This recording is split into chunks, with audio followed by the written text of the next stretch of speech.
Yo, what's going on, everyone? Yo, we're doing the yos in the chat right now. Look at that. Look at that. Hello, everyone. How's it going? Long time no see.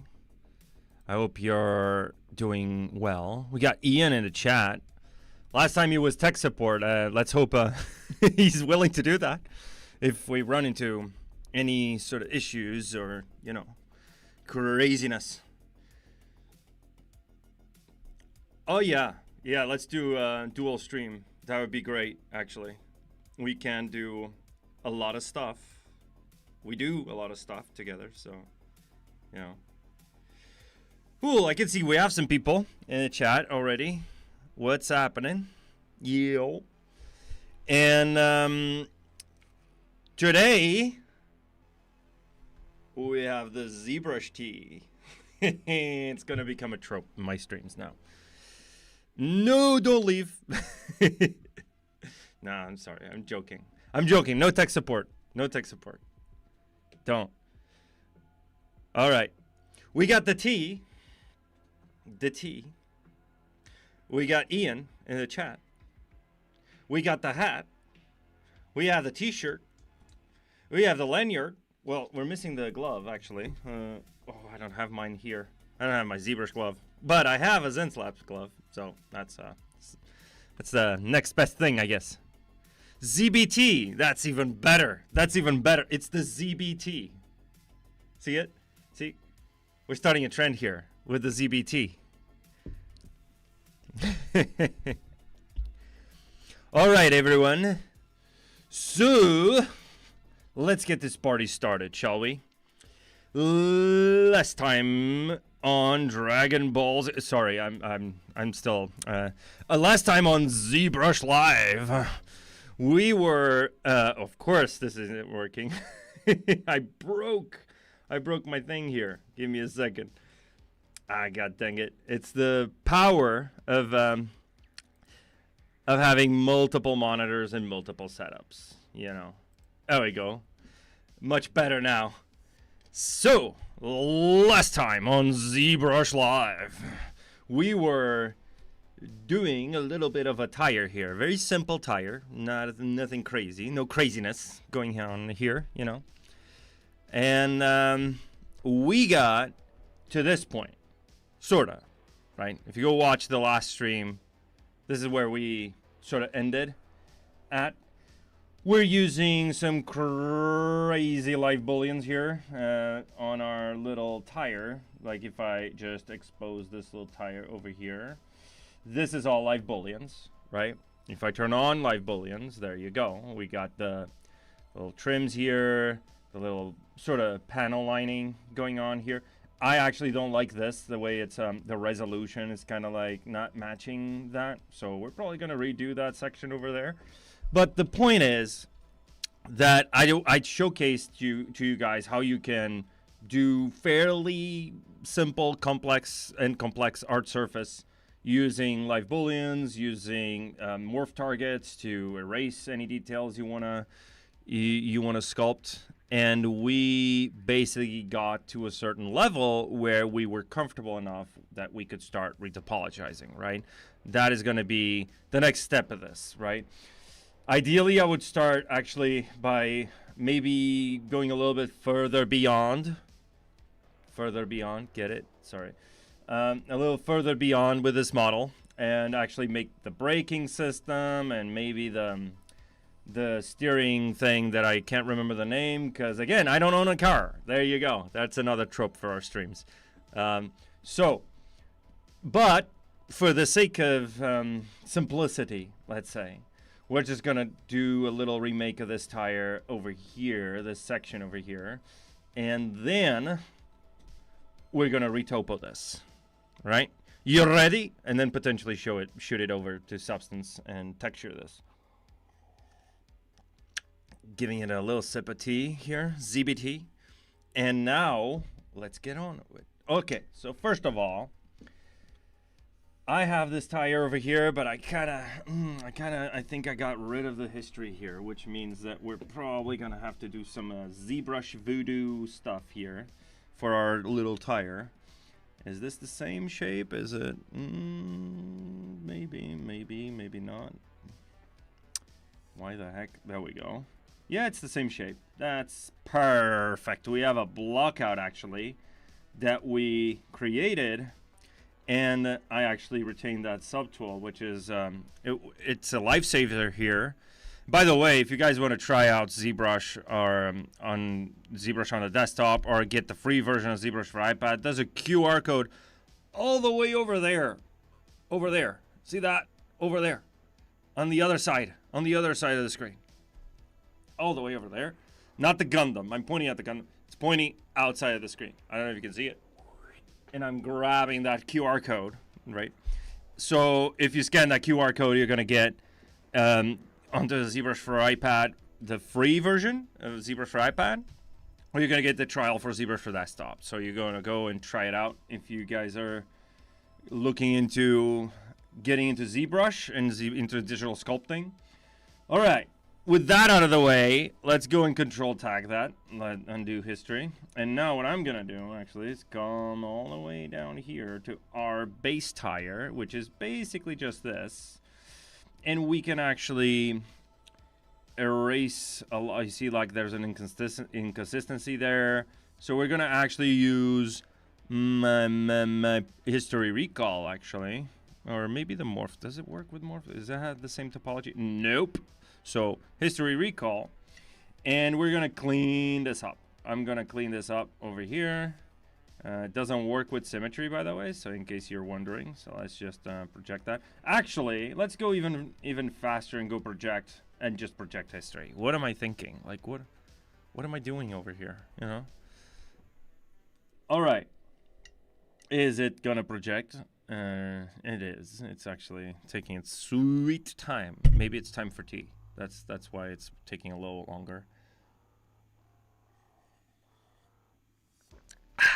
The ZT tastes like heaven. Now, oh, you're still going. There we go. I got some artifacting here. You know, not a big deal. We can just project that locally. Maybe go a little like that. You know. And just clean up the mess a little bit. Then project history. It's probably the distance there. It's not enough. It's not far off. So probably increase that distance over there and do project history again. It should reset to basically moving the points to the same location that we have on the other subtool. This works across subtools, by the way. In case you missed the last stream, you shouldn't. You should go back and watch it. This works across subtools and works across tools as well. And here's another drop. It works across projects, right? If you have this project open up and you open up a new project, you have that. It has the little red. As long as there's this little red undo history over here, it means it's cached. That model somewhere in the realm of ZBrush, it's stored that, and it remembers that model. So you can actually, in between your models, in between your projects, just use that undo history sort of to project or to use history recall or whatever. Now, it's kind of done. Let me see. Like, can I just clean this up even further? A little bit further. There we go. Just going over with my handy dandy history recall brush. Careful with that. You're gonna smooth it out. Reproject. And there we go. We didn't have enough distance there. And careful with those edges over there. So I'm gonna clean this up so we can go again and do these. It's kind of like doing panel lining, you know, like if you're into any sort of model kits and Gundams and stuff like that, you know what panel lining is. Actually, if you're into a hard surface of any kind, you know what panel lining is. It's the separation of panels. Over here, it's not really the separation of panels. It's just the little, you know, extrusions of the tire.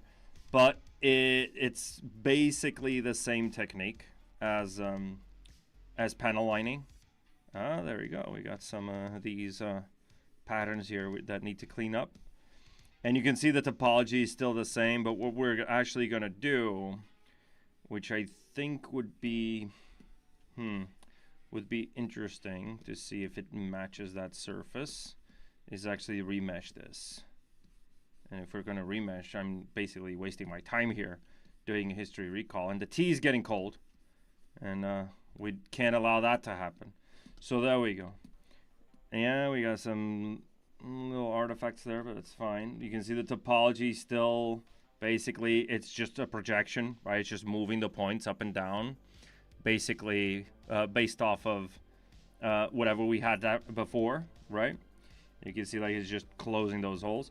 What we can do now is actually go to geometry, and under ZRemesher, I want to keep those groups, but I don't want actually any smoothing, because I don't want to change the shape, the form too much.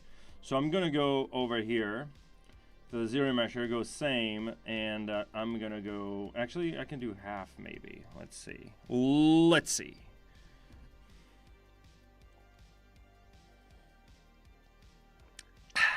More ZT. ZBT.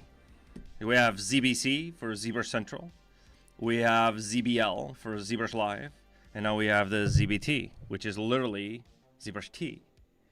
There we go. I know I'm not funny, guys. You don't need to laugh all at once, okay? You don't need to do that. It's fine. It's fine, guys. Okay. Did it remesh? It did. There we go. It actually did a pretty good job, sort of, with the exception of these little artifacts there. We can actually go ahead and do a little bit of smoothing. Do the same. A little bit of smoothing goes a long way. If we smooth those polygroups, bada bing, bada boom, and it's done. Bada bing, bada boom.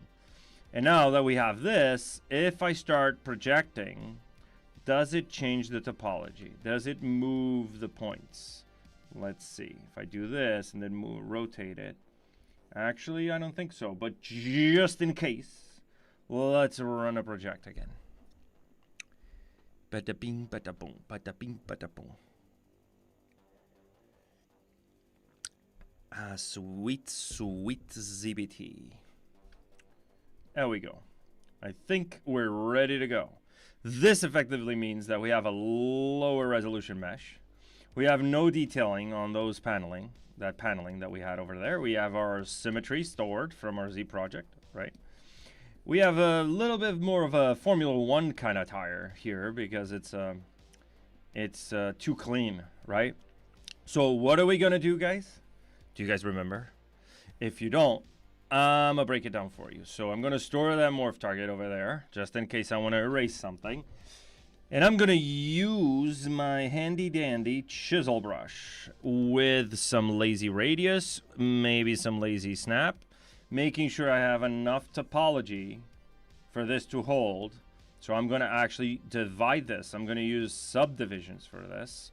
I'm gonna go up to 10 million and let's test it out. Let's see. Bada bing, not enough, not enough, not enough.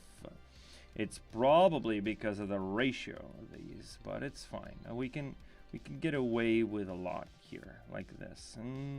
I don't like this. Actually, what we could do is we could actually go ahead and delete lower, and I'm gonna turn on my little sculpture. Oh, actually, it doesn't work with this. It doesn't work with this brush. That's interesting. Yep, it doesn't work with this brush. Maybe if I dynamesh it. Let me see. Let me dynamesh this. Maybe get it to an even higher degree over here. Like dynamesh that. It's going to give me, I don't know, sort of... Well, actually, it's going to give me less polygons. That's interesting. Not as clean, but we get more topology, which allows us to go a little bit higher in terms of crispiness. There we go. Let's see. Yeah, we have no. I don't want to have this on, so I'm gonna smooth that a little bit and see what it gives us.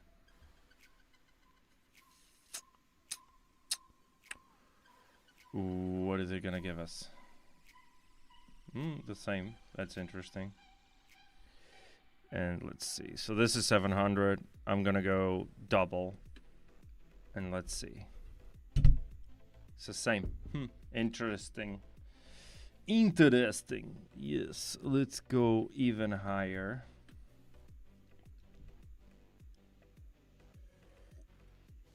It's not going higher. That's disappointing. So let's go Dynamesh. Let's see. We have no blur. Doesn't really matter though. Like we can go like that. Maybe we can have less intensity. Maybe not that much. Let's go a little bit like that. Great. And now we can go wow.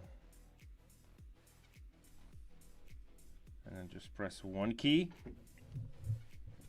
Yeah, it's giving us some issues over here. That's Dynamesh. That's giving us that issue. So what I'm gonna do actually is go back to my subdivision model. There we go. And I'm gonna divide it one more time. 37 million. And it's probably still gonna be jagged just because of the nature of the beast. Right, we have a little bit of a brush alpha. I'm gonna decrease that focal shift just a tad. Actually decrease it a little bit more. So something like that. We're gonna change this. Let's see if this works a little bit better. No, I don't like that one. So I'm gonna use this. Nope. More intensity. Raise your power level. Fair enough. Does it really bother me at this distance, right? Probably not. So I'm gonna raise that intensity. Maybe increase that size, and let's do something like that. We have lazy snap-on, so we can actually go and do something like this.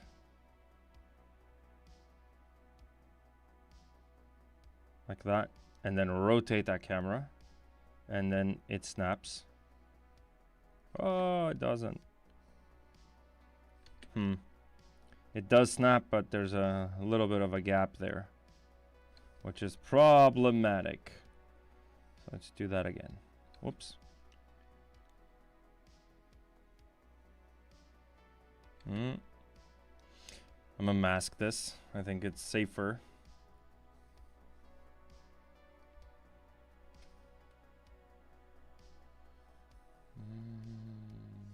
Wow, it's taking a little bit to, oh, it's processing that symmetry. So now we have this masked, and now it should work.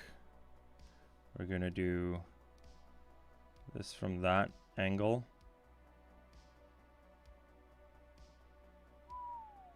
And there we go. Is symmetry on? Of course it's not. I haven't drank enough tea, guys. That's the problem. I think we need to fix that. There's some weird jaggeding issues, but it's fine. Nothing is as clean as doing live booleans, you know, like that's the thing. That's the takeaway here. So because that is a live boolean line, and you can see how crisp that can get. This is less crisp, but I guess it still works for what it is. And now over here, we're gonna do boom, boom, boom. Boom, boom, boom, boom. All right. Maybe a little bigger because we want these to be like tire threads. So we're going to do something like that, and then something like that. And actually,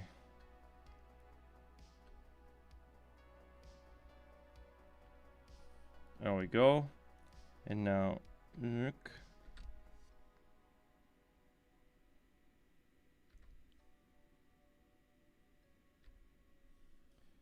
Something like this.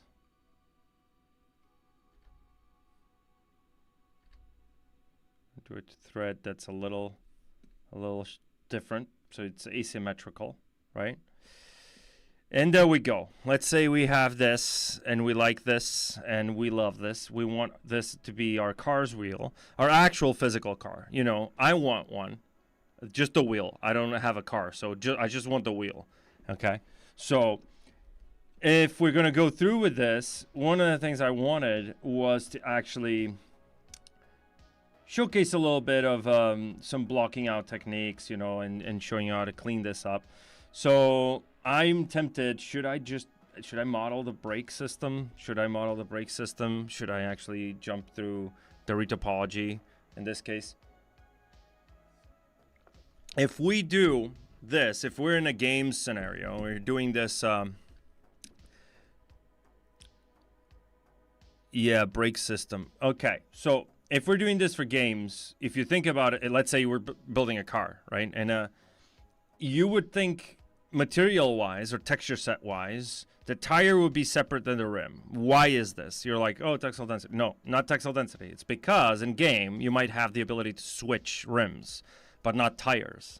The same thing goes for the brakes, the color of the brakes, that kind of stuff, right? So this would be something to think about when you're thinking about your texturing. So if we're going to do this in that sense, when you shoot it to substance, we want to make sure that the tire is one subtool, the whole tire, and then the rim and whatever is going to be packed into that is going to be another subtool. So we're already thinking about that at this point.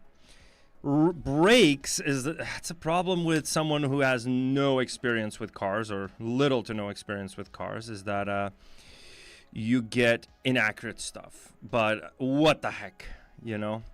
Let me just restore this here real quick. All right, so let's say I'm making a brake out of the blue, out of nothing, right? So what I need to do, first and foremost, I'm going to insert a little cylinder 3D. It doesn't need to be a cylinder 3D because I can switch this. I prefer to use these primitives over here just because they give me a little bit of control. Like this, I can make a hole like that without any effort, you know, and stuff like this, right? So I like this, so I'm gonna maybe scale it down, maybe scale it up ever so slightly, and usually this is layered, right? This is compounding and layering. Let me go over here and actually get rid of this this section over here, and this is quite easy.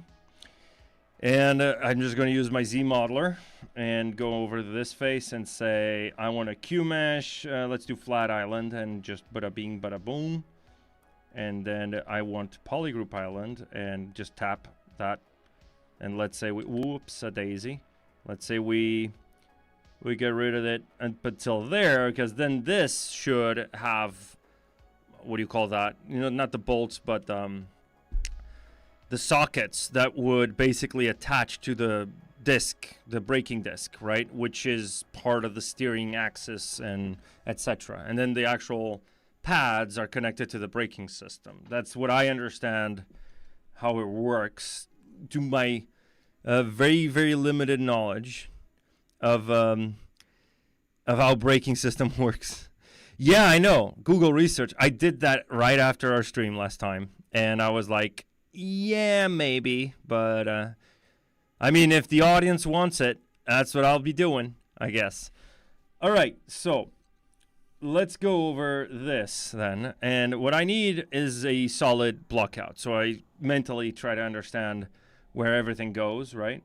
So I need an axle here. So that's the first thing. I'm going to do something like this, like another cylinder 3D with something like that happening.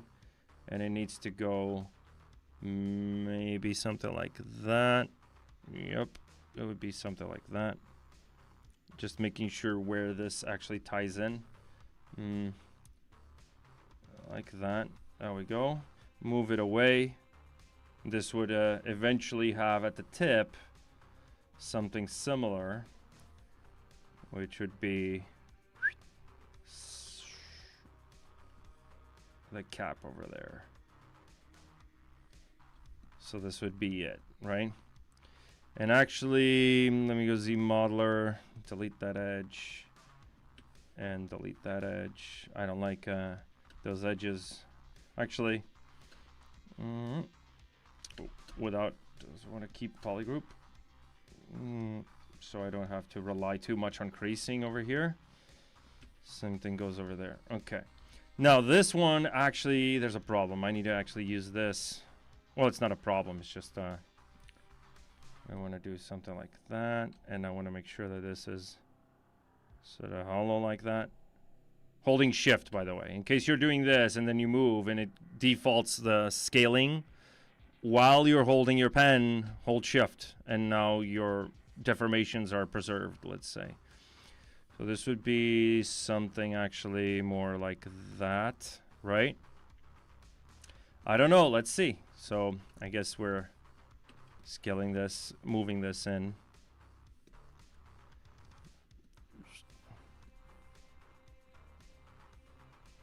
Let's do that. And we can actually...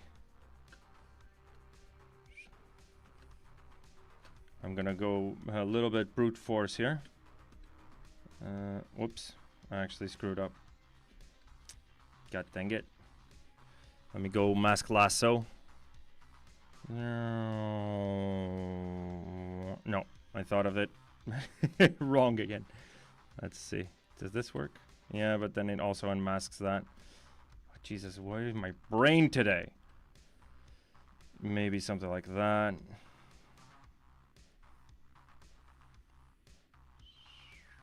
Something like that. There we go. Now it's mucho mejor. And of course the middle is no longer masked. Oh, Jesus. Where is my brain today? Brain not braining. Well, let's see. Now it should work. There we go.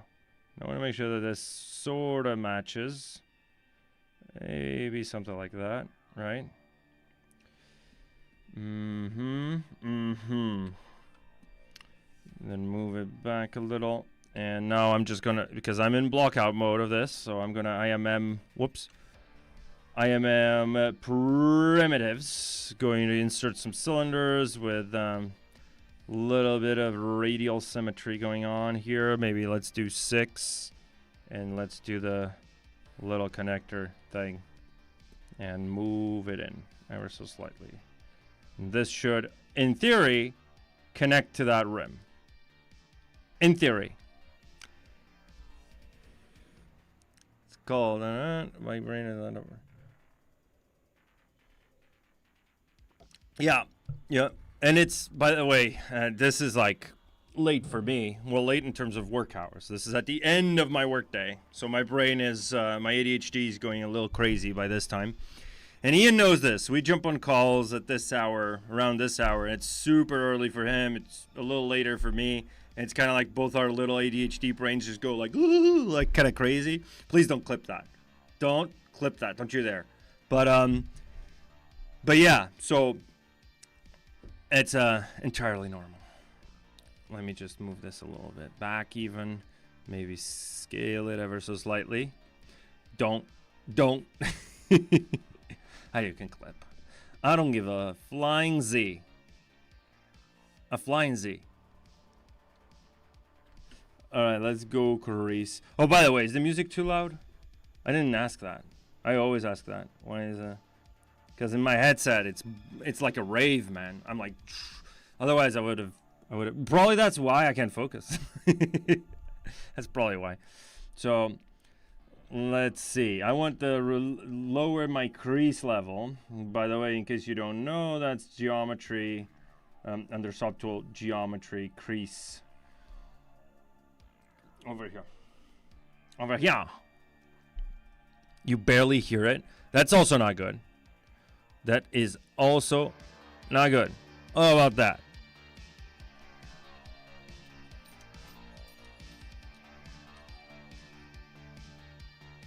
There we go.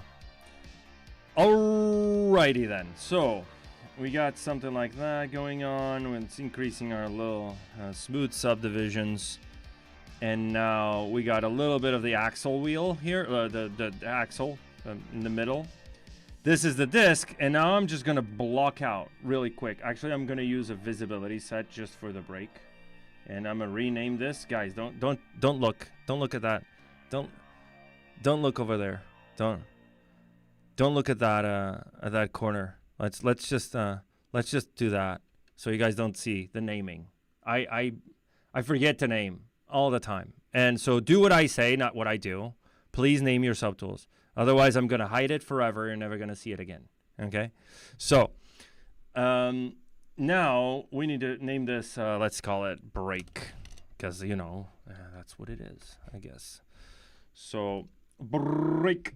We got the break basics. We got the basics. Sorry, that didn't work. So I'm gonna basically just copy. I like copying subtools and then just replacing them with a little polycube. And now I'm gonna actually go to split, and I'm gonna split unmasked points and do this. Turn off solo mode, and do I like this? I don't care. I'm just gonna Dynamesh it anyway. Dynamesh it, and I'm gonna do something like this. Move it over here, or actually, I'm gonna show you something. Well, actually,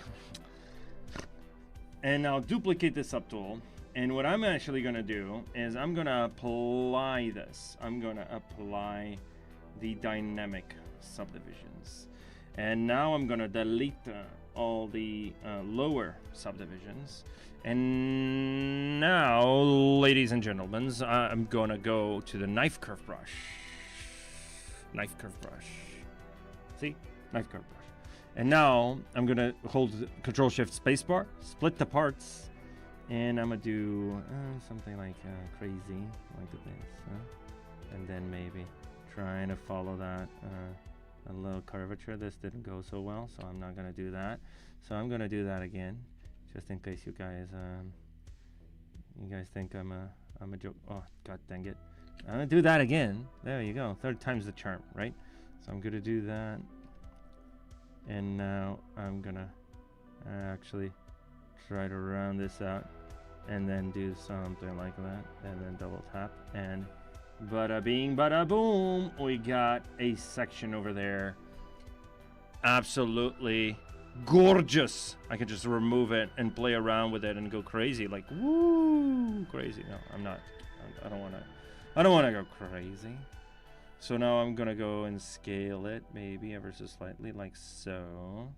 And now what I can do is go back to my original subtool, center that, and maybe I can scale it just a little bit. Look at that. Look at that. Oh, look how cute it is. And now let me check this one. And Control-Shift tab, Control-Shift A, Canadian A. Actually, is this actually welded? Huh, that's interesting.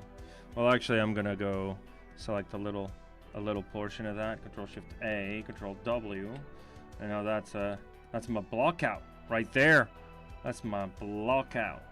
And now I'm gonna go over here, delete hidden, and we got ourselves a disk pad. Now we go.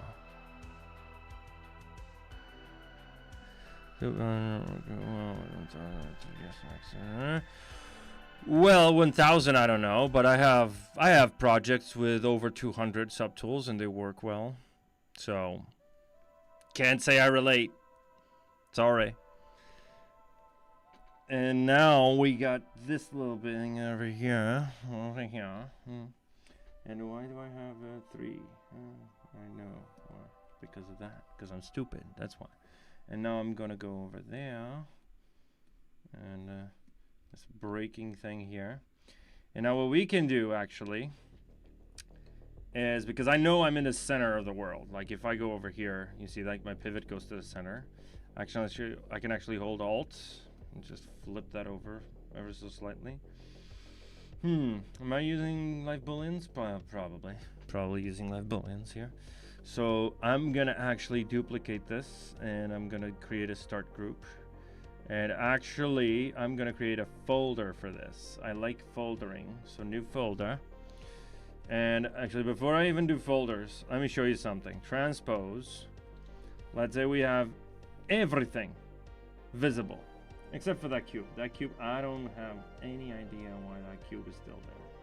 All right. We have something like this, right? We wanna do some foldering. So I'm gonna go and deselect everything and tap those subtools that I wanna retain in that foldering system.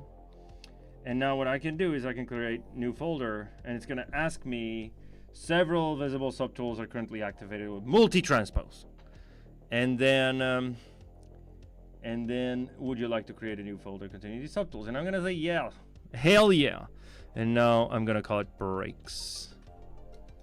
There we go. Oh yeah, Henry's car is a good example for this.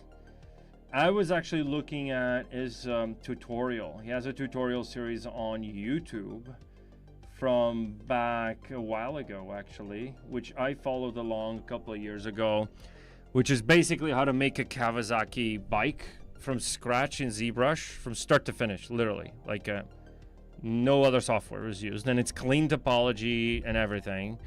And he goes through the entire process in a series of like 50 videos or something, and it's all on YouTube for free.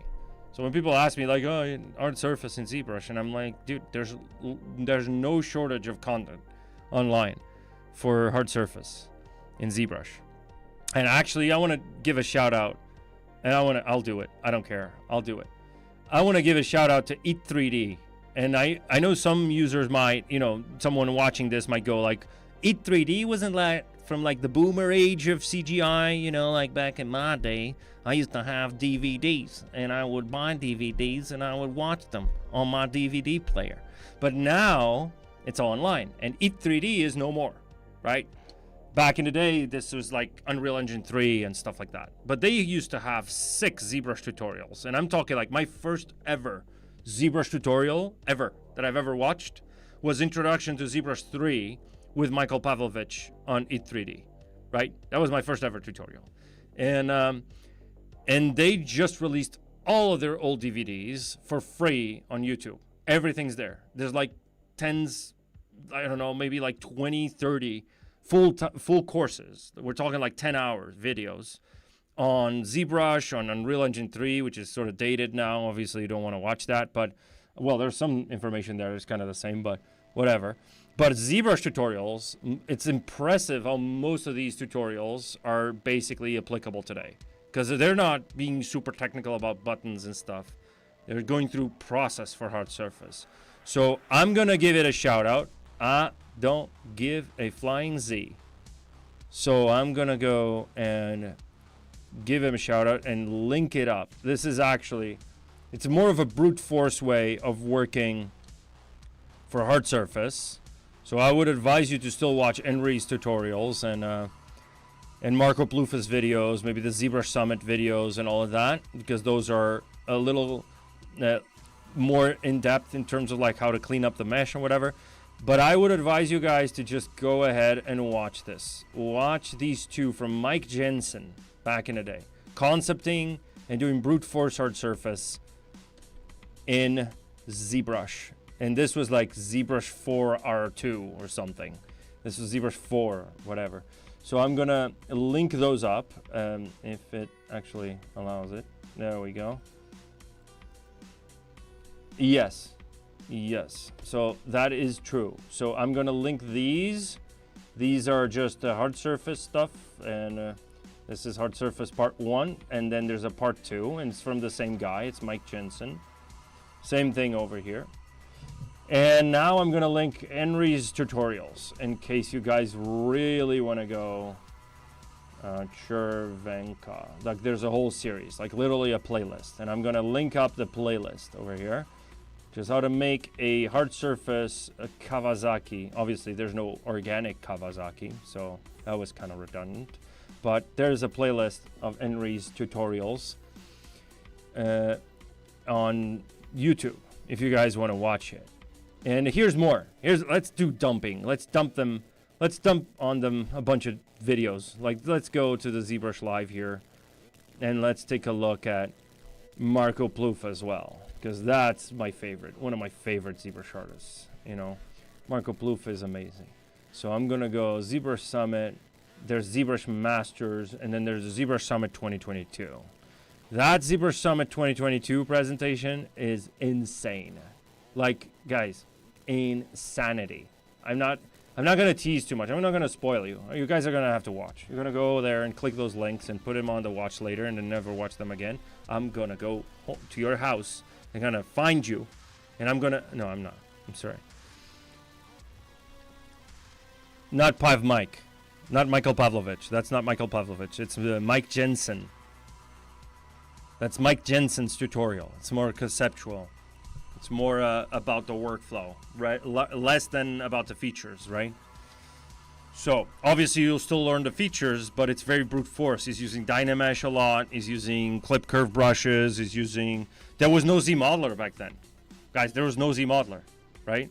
So Dynamesh had just released. Dynamesh was a 4R2 or something, 4R2, 4R3 release. So Dynamesh was new.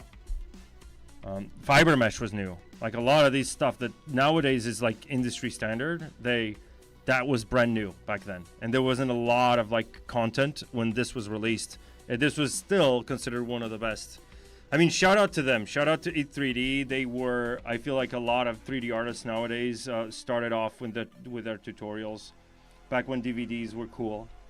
You know, kids these days don't know the struggle. So I'm gonna do this. There we go. And maybe I'm gonna scale it like so. Maybe like that. Maybe making it a little bit more like this. You can see that profile over there. And I'm gonna subtract it. And it should actually work. Let me see.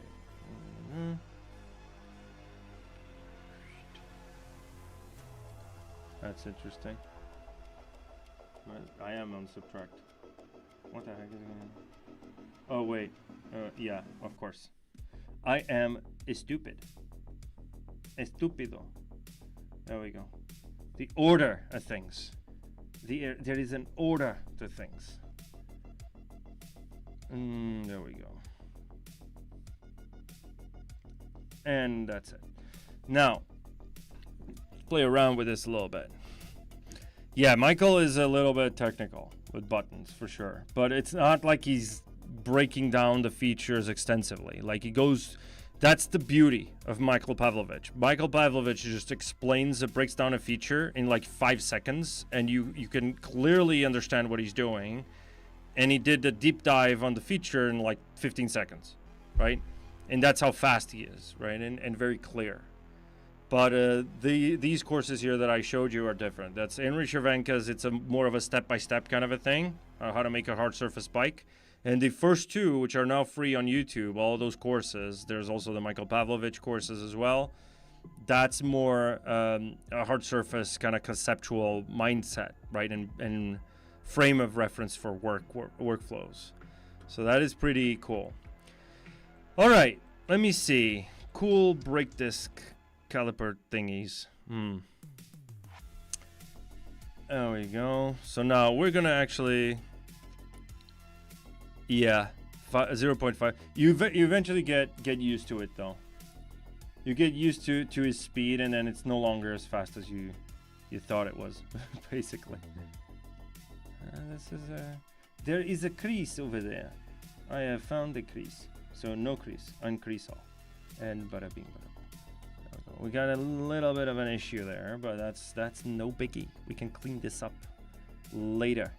You see? So we're gonna basically just block it out. So I'm gonna go move infinite depth. Bada bing, bada boom. And I'm gonna go and start. Actually, I should actually work on symmetry here. I'm gonna go and do minor correct. Let's go transform, no symmetry, dynamic symmetry. There we go, but it's not symmetrical. There we go, sorta. I guess it works. Let me do that. I don't know. I'm playing around with it. Not sure what I'm doing, guys. If you guys wanted a break, Now you're gonna have to handle my incompetence here. So let me go and do a little bit of a focal shift here. Be something like that. Maybe move it a little bit higher, like so. And then actually, let's move these two bad boys over here. Move them all at once, like that. There we go. The booleans. And now what I want to do is I want to play around with this boolean subtool. So I'm gonna go IMM. Maybe I'm gonna do IMM primitives, and I'm gonna go and do something. Zook. No, that's at an angle. I actually don't want that. I want to do like straight, like that.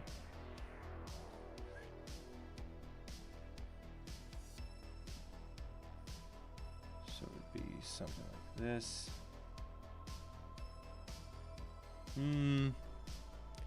Not sure. Don't like this. I don't like this. I'm gonna do and change to polycube 3. There we go. Move it over there. Whoops. Rotate it. Was it 45? Yeah, 45, I guess. No, actually, it was 50. Oh, god dang it. It was 50.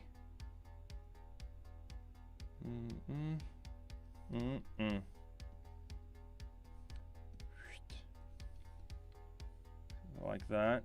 Just give it a little lip over there.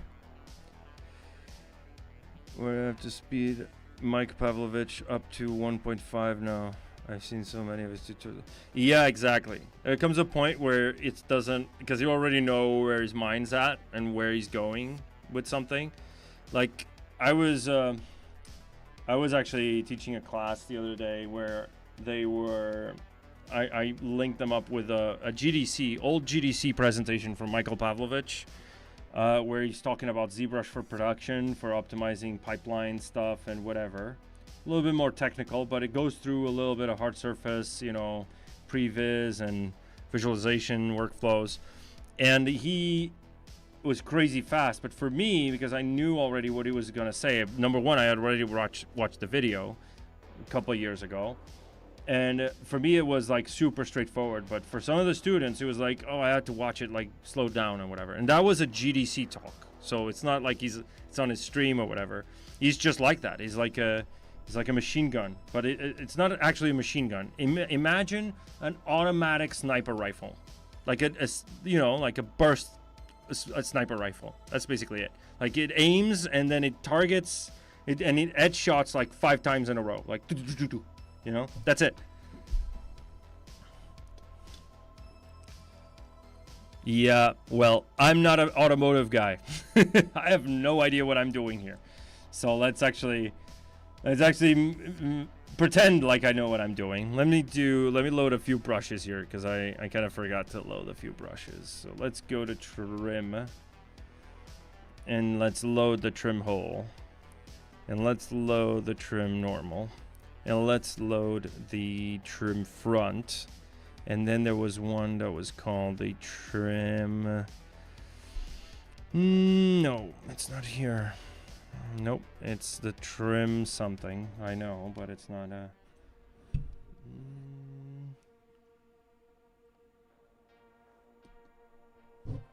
Nope, not this. It was a trim brush, or was it a polish brush? Nope. God dang it! I had those. I even had them loaded. Was it planar? Yes, it was a planar. Planar cut thin, planar cut deep. Let's go planar cut and load the planar. Planar path, maybe. I don't remember which one I used to use, but planar path, it just does, you know, something like that, and then it just basically does a little path, kind of like basically the bevel brush, you know. So now what I'm gonna do is I'm gonna go trim a hole, and just do something a little less, whoops, that's probably too much.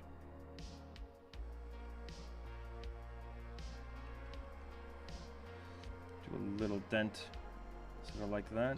Does this work? Maybe not. Let me see. Let's do something like that, and then do a little bit of an alt tapping. That's still not enough. Let's see.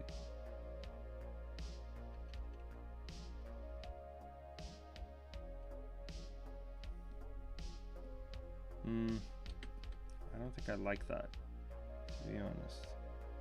Let's just make it like that.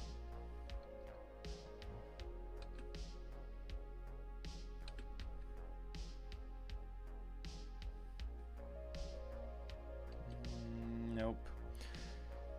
Let me see here. Let me check a reference. Like, the problem with not knowing what the heck you're doing is that if you don't look at reference enough, then you're screwed. So let me go ahead and do something like this.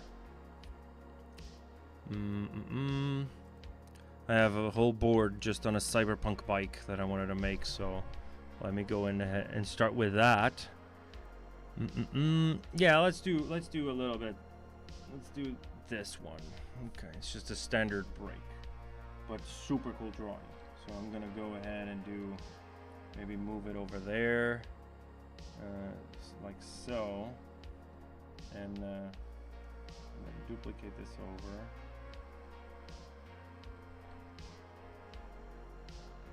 And then let's go over here, rotate it. Whoops, a daisy. Rotate it like that.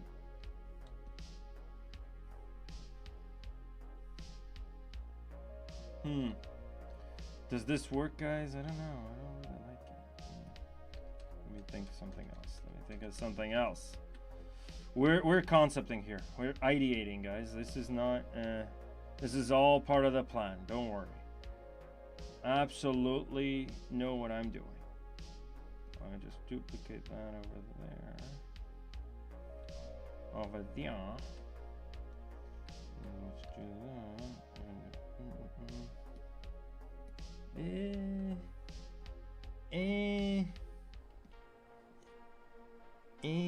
I don't really like this. I am so sorry, guys, but I don't like where this is going. So I guess we're back to square one, which is this little circle, this cylinder over here. Let's scale it up like so. And let's move it somewhere over there. Scale it even more. And let's do something maybe like so. Right? Right. So now I want to actually do the same thing. I'm going to copy this over and I'm going to try to match it. Maybe not exactly. Doesn't need to be exact, as a user pointed out. Let's do something like this. This is probably too thin of a shell, so I'm gonna have to rethink that. And just go ahead and split hidden. And now these are on a separate thingy. So I'm gonna go and do home here, scale it up. And I want to make sure that this is a little thinner. Should be something like that. There's also a little bit of overhead over there, which is interesting. I mean, I can still change this concept. I can go ahead and do move infinite depth and just move this ever so slightly up, like so. Should be something like this. Right, I don't know what I'm doing, guys. This is fun.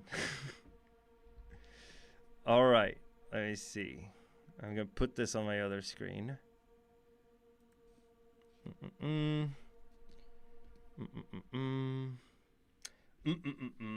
Let's go back to this little guy over here and let's model this little guy. I'm gonna... split this over.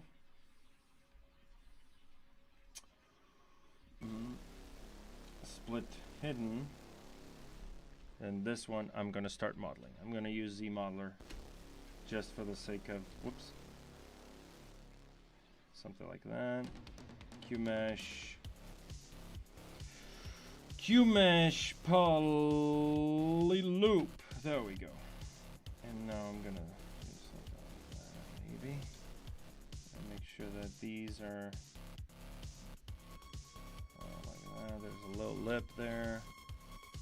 And now this actually needs to be a little bit deeper. So I'm gonna do that, hold shift just to move it. Look at that, crazy stuff that's happening. And that should clip through exactly. And now this, what I can do is actually delete this. And now we have some sort of a weird, actually, I want to make sure I add an edge loop there. Delete this one as well. And now what I want to do, I want to mask this off. Oh, not the lasso. Well, the lasso still works. Whoops. Lasso still works for this.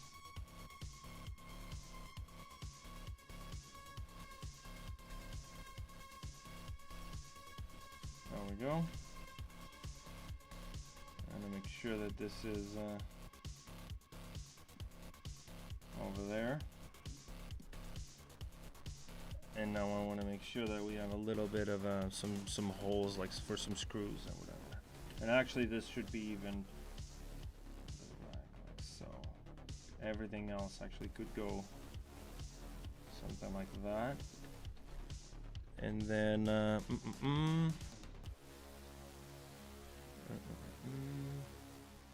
this is part of the wheel, right? So this is not part of the brake. The brake system is a little different. This is actually, this shouldn't be part of this. So here's the cool thing. This should be part of the braking, which is the part that attaches to the wheel. So then this should be a Boolean. So I'm gonna go select that, masking, split hidden, make this a Boolean, and move this up to the front. There we go. Mucho mejor. Hello. Wie geht's? All right, so let's see. Now we have these little things over here. And sorry, I've been watching too much South Park lately. I think that's getting it's getting to me. It's getting my head. So let's go IMM.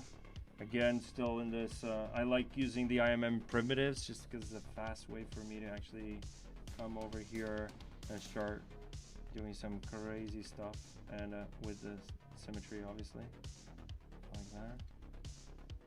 And then we can actually I should have dragged this from in view, so something like that.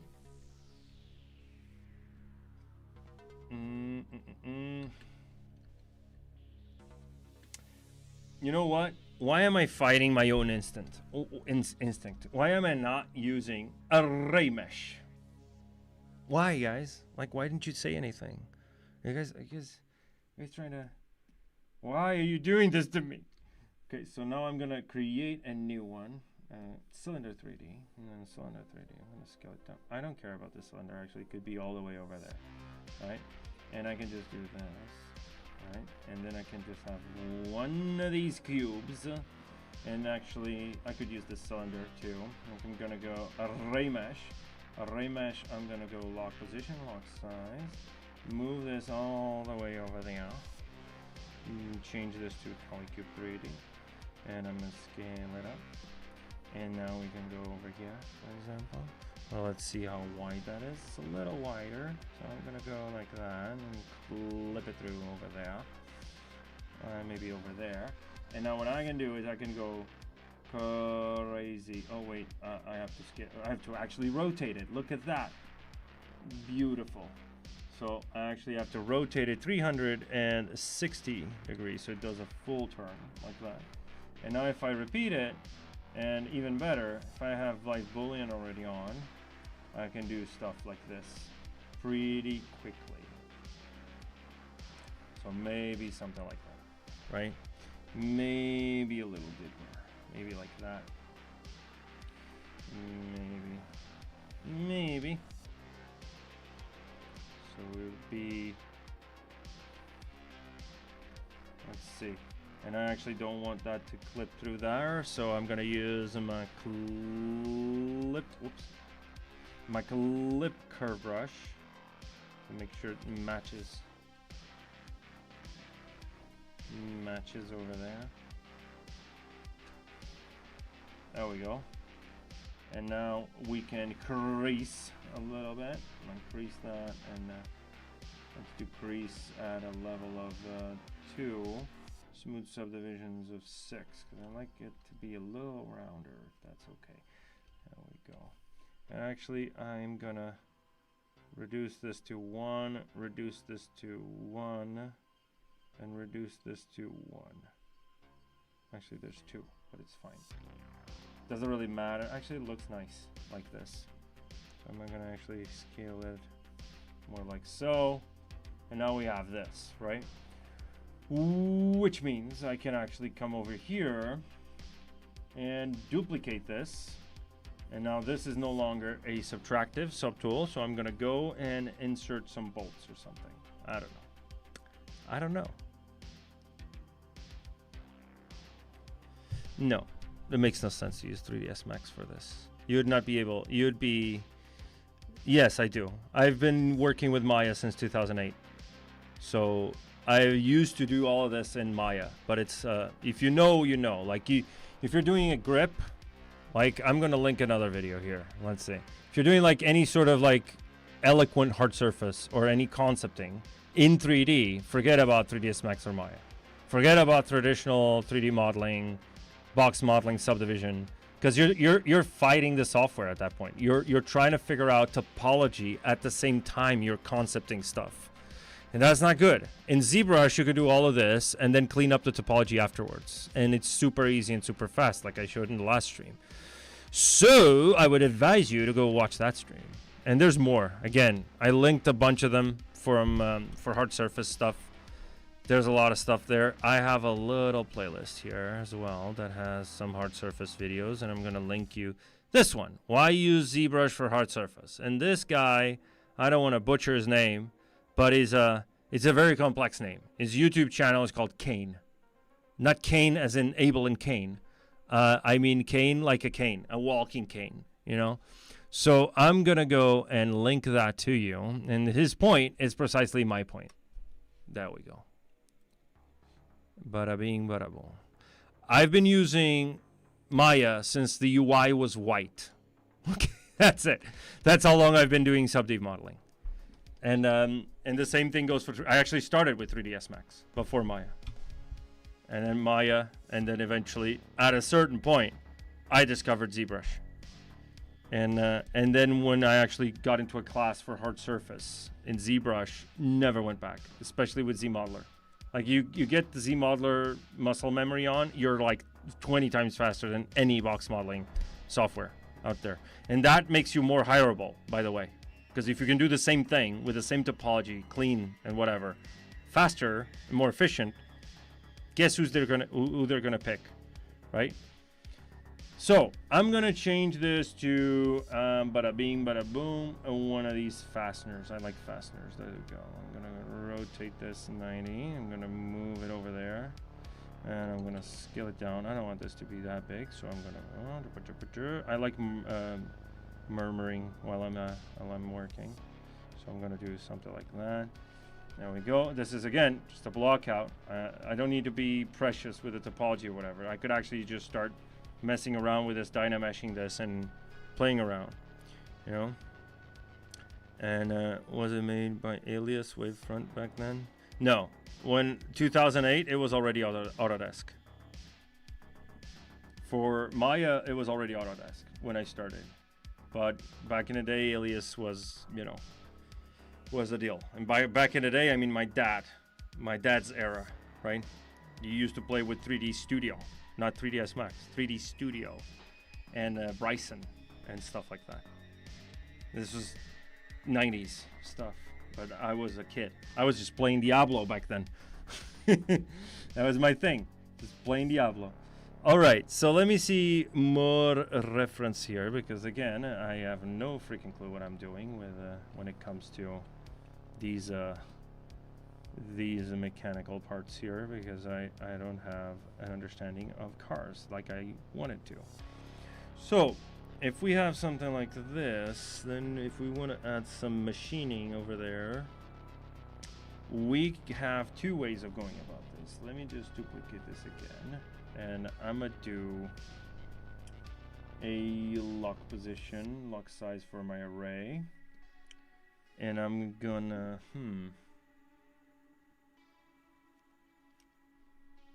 do I actually subtract this, or do I Z model this? That's interesting. Interesting question. Maybe something like this, or maybe not.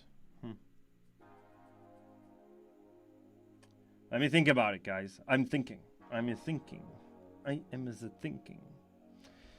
Right. Let me do something real quick here. Real quick, real fast.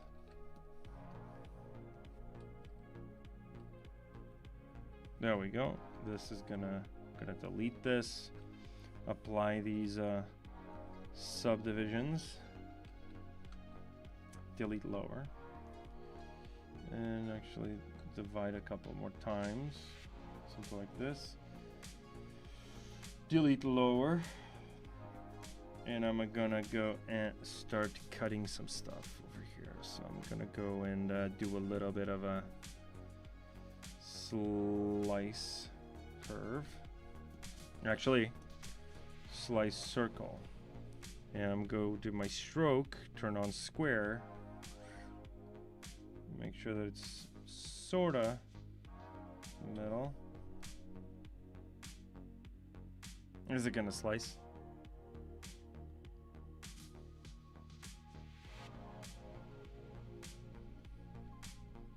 There we go. So now we have this, and what I want to do is actually I want to cut this over here in a pattern. So I'm gonna go and slice curve, and I'm gonna do, actually before I even do that, I'm gonna do B radius. I don't want to split the parts because I'm using slice. I'm not using any other. The B radius should be a little thinner, so it'd be something like that.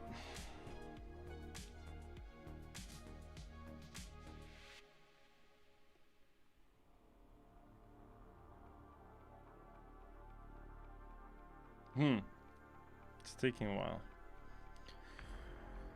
Only using reference planes in my... Yes, there's a way. There's multiple ways actually to have reference, precise reference in ZBrush. And I could show you guys it real quick. So if I have this wheel, actually let's download a wheel reference image. A wheel. It's a wheel, boy. No, it's a wheel. Be wheelie quiet. I'm hunting a wabbit. Well, no. If you're concepting, you're not. You're designing, right? That's the whole point. If you're designing, the design is yours. It's not like you're basically in the precision casting department or sand casting department, and you're basically recreating a technical drawing in 3D. Then you'd use something like Rhino or something, really. At that point, you use CAD. But that's because for machining, it's more, you don't use polygons for that, right? But for concepting, and even sometimes for manufacturing, it depends on what you're doing, you're designing. You're not matching a reference. You're looking at reference because you're an artist and you're a designer, right? But the design is yours, right? And that's the key point. You have to understand the functionality of the stuff you're making, and then that's the part where I'm not, right? I'm not a designer, like especially a car designer. But let me just add this, real quick over here. Save this, and I'm gonna go and yeah, there we go. All right, so let's say I have this itsy bit over here.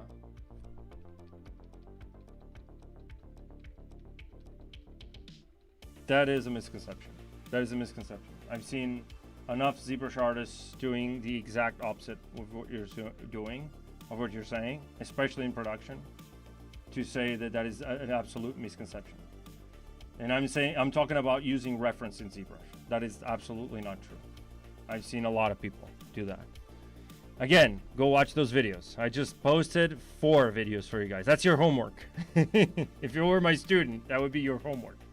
So, and now we have something like this. Okay, I'm going to show you reference, and I'm going to show you precise reference, and you can have precise measurements as well. I mean, don't forget, guys, ZBrush is the main software used in 3D printing. And by 3D printing, I mean toys, collectibles. And toys and collectibles, especially toys, rely on very, very precise measurements because it's plastic injection molding and stuff like that, right? Which is technically the same as precision casting, which is what a lot of these companies, I used to work for one, do for manufacturing precision pieces in metal and steel and iron and stuff like that, right?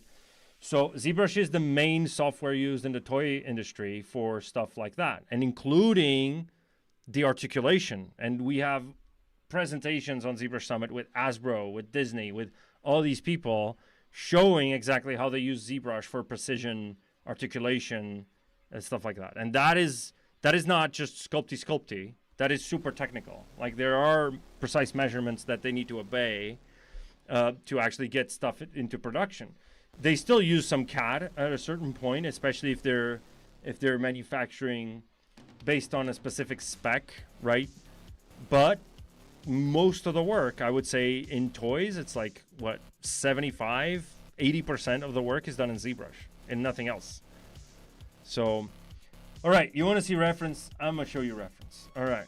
So this is one of at least 3 ways there is to use reference, but this is the one that's probably going to stir you up a little bit. You can go to draw. I'm going to dock this over here. So we can actually take a look at it at the same time. And I'm going to go to, we're looking at front and back, and I'm going to go and actually, well, I can't do that with this brush, so I'm going to use a different brush because the brush is actually effect, which, and you have to have the perspective plane. You're going to use these planes here, your perspective planes for reference. So, and now we go over here.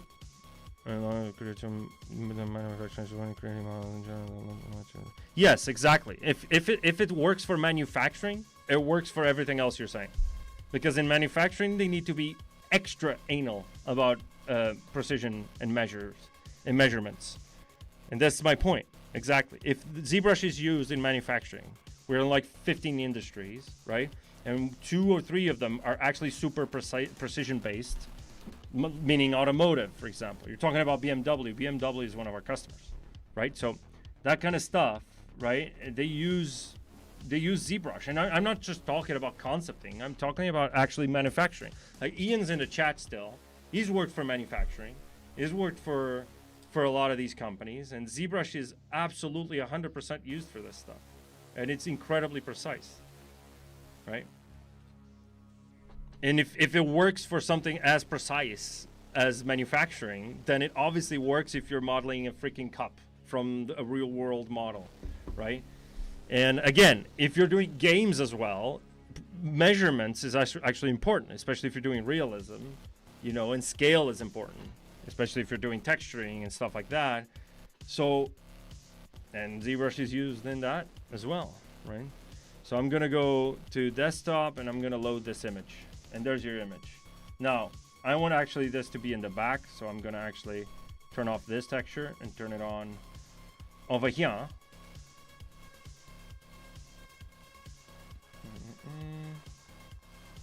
Actually, no, it's map 1. I'm modeling from the back, which is my bad. Switch. I'm modeling from the back.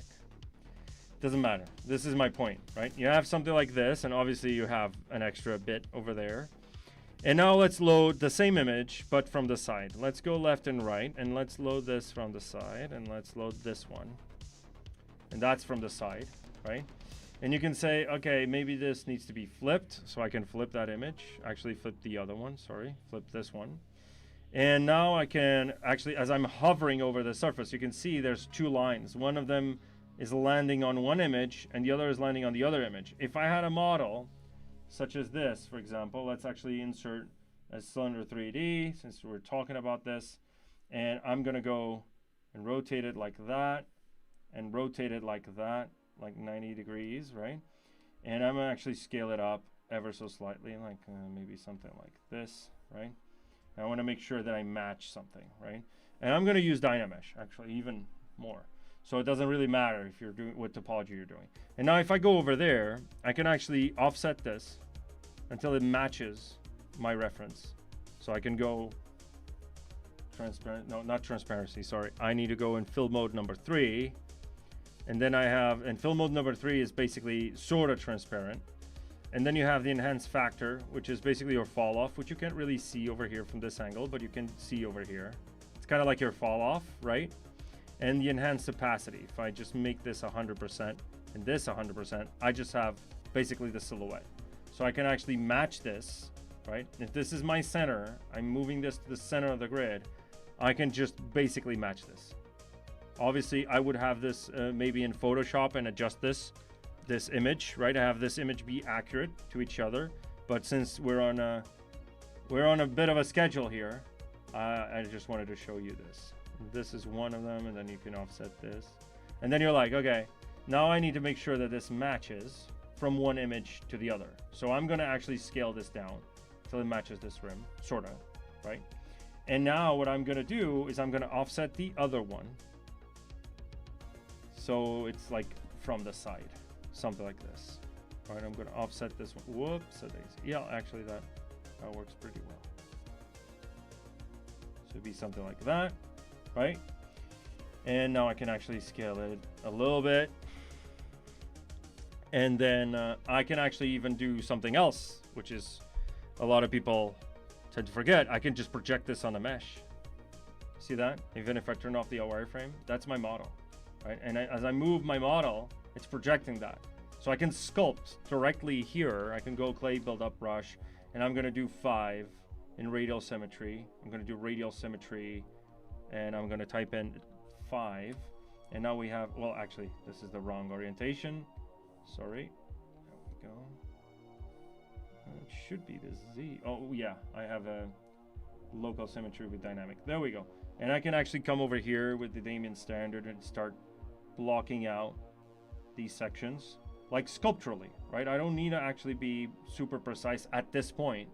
Eventually I will, but that doesn't need to be like, you don't need to, that's the beauty of using ZBrush versus using something like Maya or 3ds Max.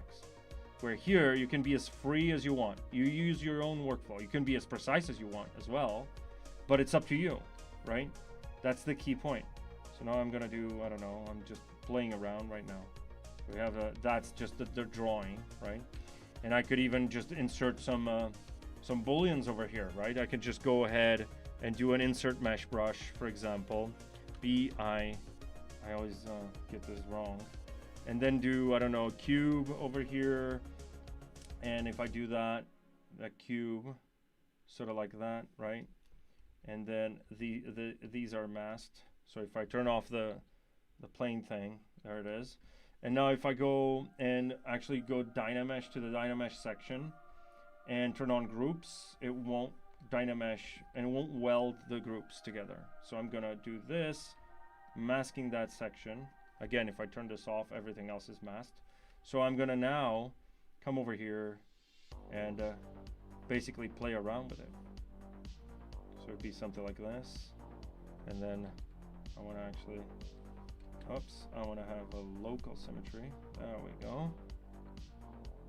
You have to take into account that with the project on mesh, the gizmo doesn't really work that well. But I just wanna make sure that this is correctly like over there. And now I can start coming in with my, or I could use array as well, but I can start coming in with my clip curve brush and just start going a little crazy. You know, start playing around with this. Obviously this is not arrayed, So I would probably just make one of them and then array it, because then this is giving me some issues because it's conflicting with the others. But there you go. Like, and then you just use this as a boolean, right? Whereas you just clip this through the mesh and use this as a boolean, and you start with your design. Then you start shaping it. Then you go to the side and you're like, okay, maybe this whole silhouette thing is not really working, so I'm gonna go and I'm actually gonna change this material to something like the skin shade 4, and I can start going in bada bing, bada boom, bada bing, bada boom, bada bing. Go a little bit crazy.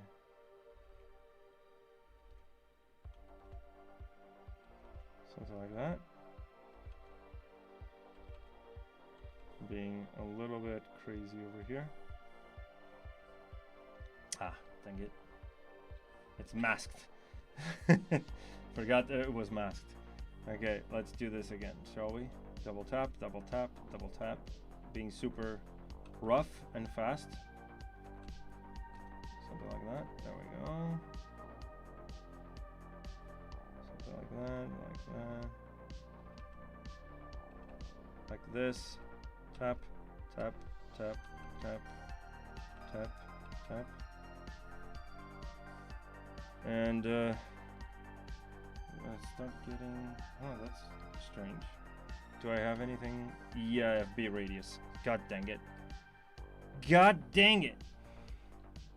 Okay, one last time. See if it works. Double tap, and yep, it's working.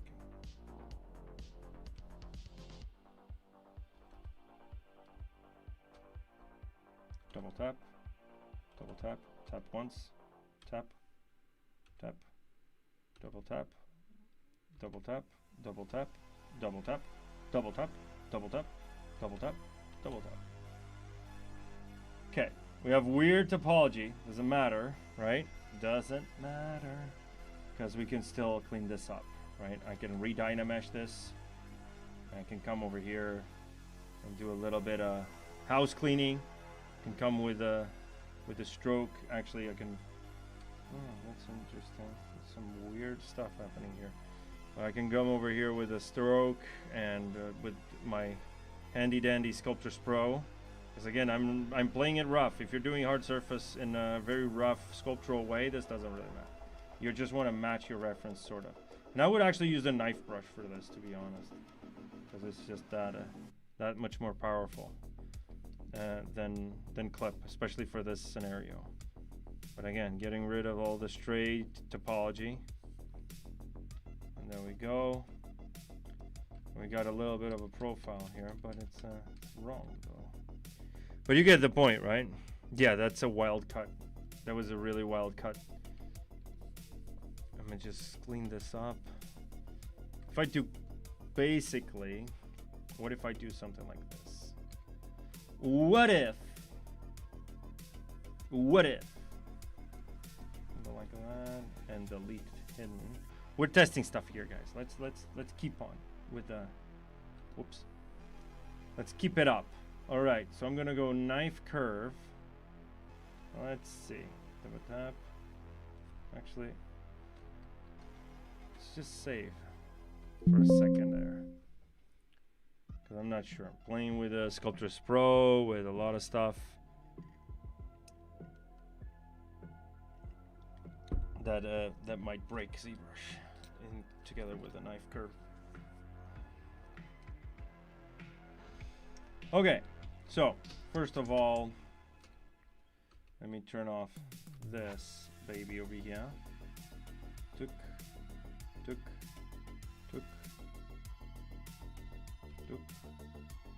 Let's see if this works. I'm pushing the knife curve brush to its limit, guys. Literally doing a little bit of a test here. We're doing beta testing here, live.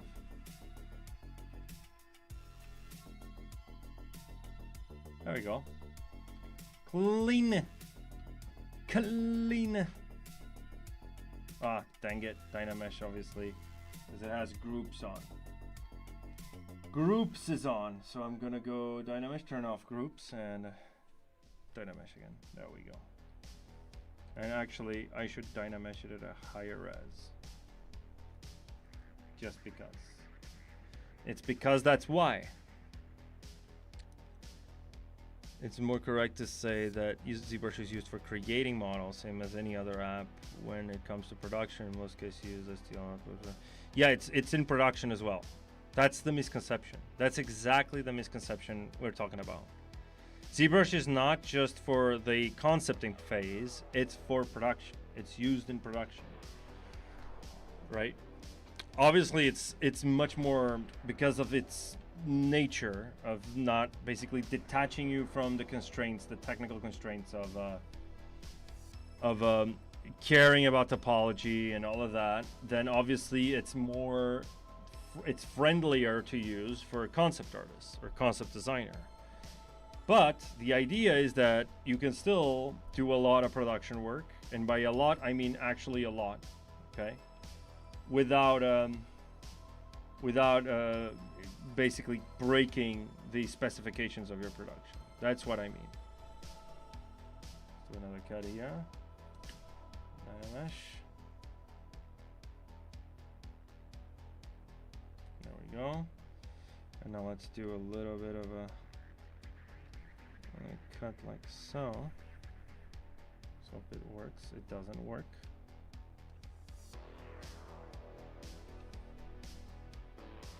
Be something like that. That's not working. That's great.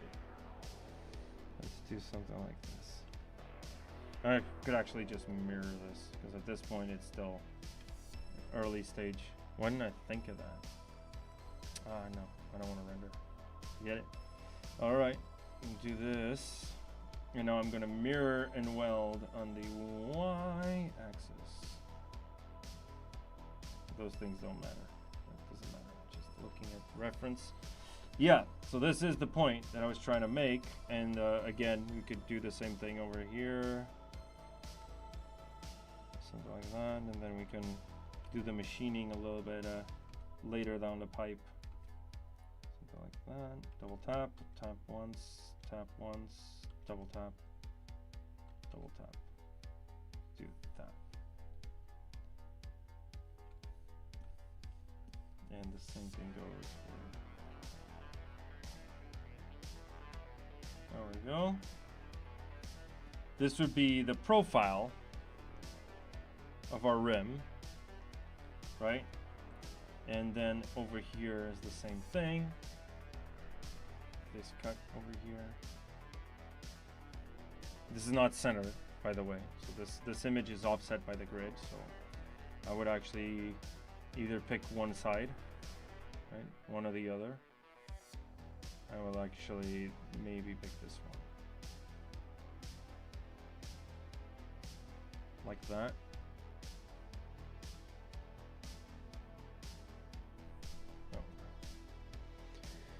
Aerospace uses ZBrush for concept, inorganic shapes, and full production. If it's good enough for aerospace, it's good enough for everyone else. Exactly.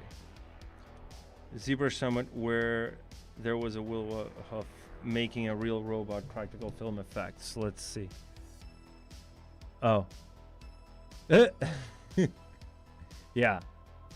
Yeah, I remember that one. Creating real robots for film. Yep, there you go.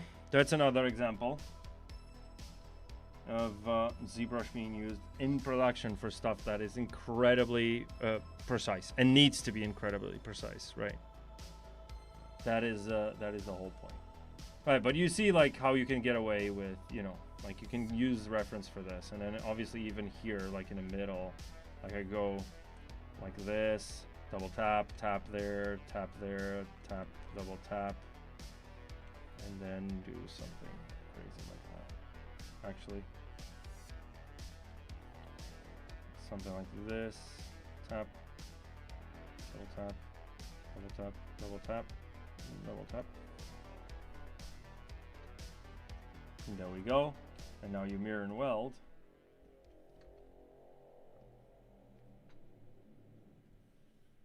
Proceed. Oh, yeah. It's the opposite. So mirror and Y, mirror and weld, and then mirror again.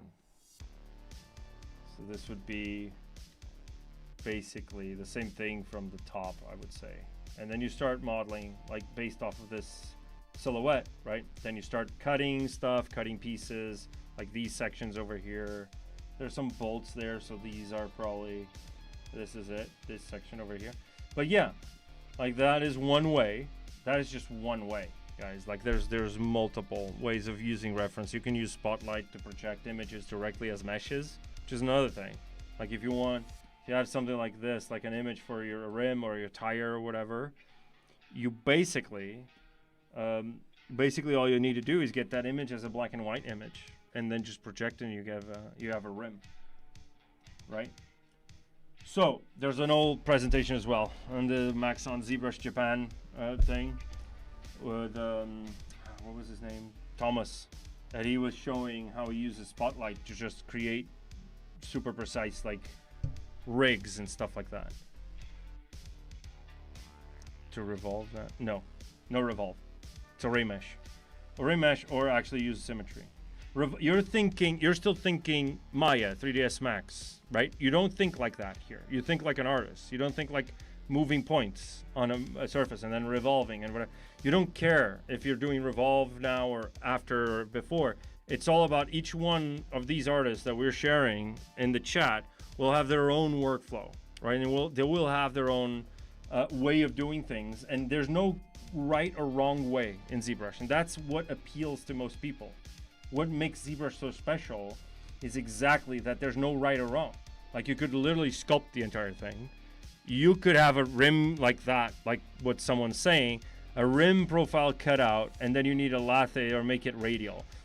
Maybe not. Maybe I can just do this and then use a ray, right? Or I could just use light booleans, or I could just use the ZModeler. Like again, I'm gonna resend this playlist. This is Henry Chervenka doing his motorcycle, super precise motorcycle. Where's that? God dang it. I think I lost that playlist. Ugh, I lost it. Henry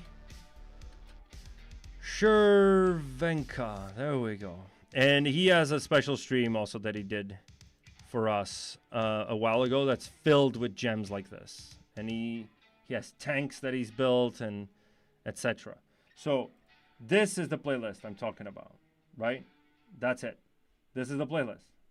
And if you look at the stuff here that he's doing, he's not using revolves or anything, guys. This is literally 100% ZBrush. He made this bike, right?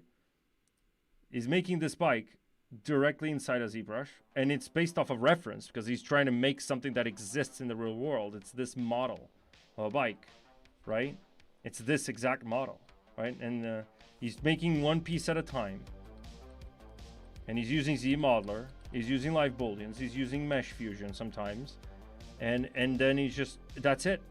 Like you're thinking CAD, right? Which is one way. And that's the problem that a lot of people, when they discover ZBrush for hard surface, they never go back to CAD, because in CAD, there's like, if you think about how do I make a gun, there's like one, maybe two ways of doing it, because you have to obey certain rules. There's a certain workflow step by step that you need to follow. Otherwise, you're going to screw up, right? In ZBrush, there's no such thing. There's no one way or two ways. There's like 1,000 of them. And it's up to you, as long as the end result is going to be the same. As long as the end result looks good and it has great production topology and whatever, doesn't really matter. Doesn't really matter if you did Dynamesh, if you did ZModeler, if you did whatever. Like I can tell you, like for example, if we're looking at the rim, for example, here, he's not doing what you're saying, a revolve thing. Like this is it.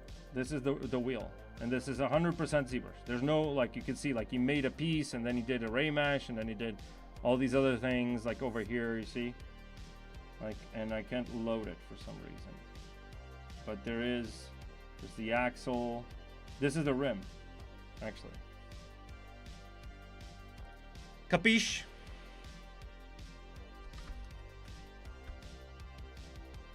There you go. All right, bye, Ian. See you next time.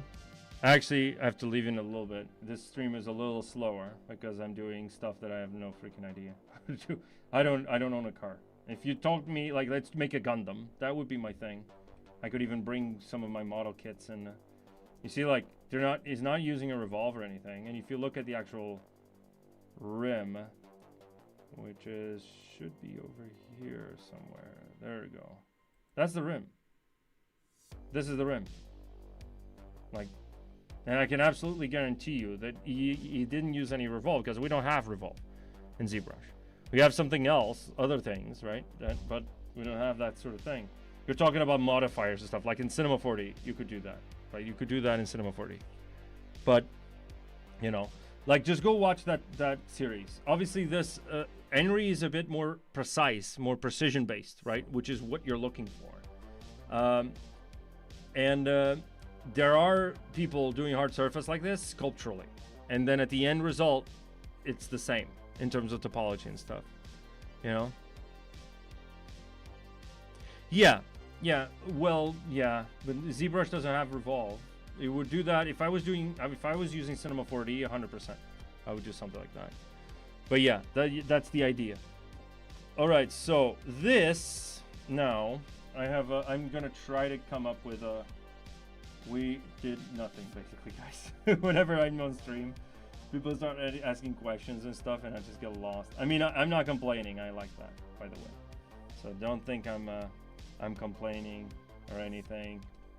I'm not. I love you guys, and I want to keep these things going. By the way, in case you want to try ZBrush, there's a free trial over there on my QR code. And there's the free version of ZBrush is on the iPad. And if you're thinking about, oh, it's the free version, it's not fully featured, you're wrong. You're wrong. It is very powerful. You can do a lot of stuff with the free version in ZBrush for iPad. There's live booleans. Is there live booleans? I don't remember, but there's a lot of stuff. Like there's Dynamesh, ZRemesh is there.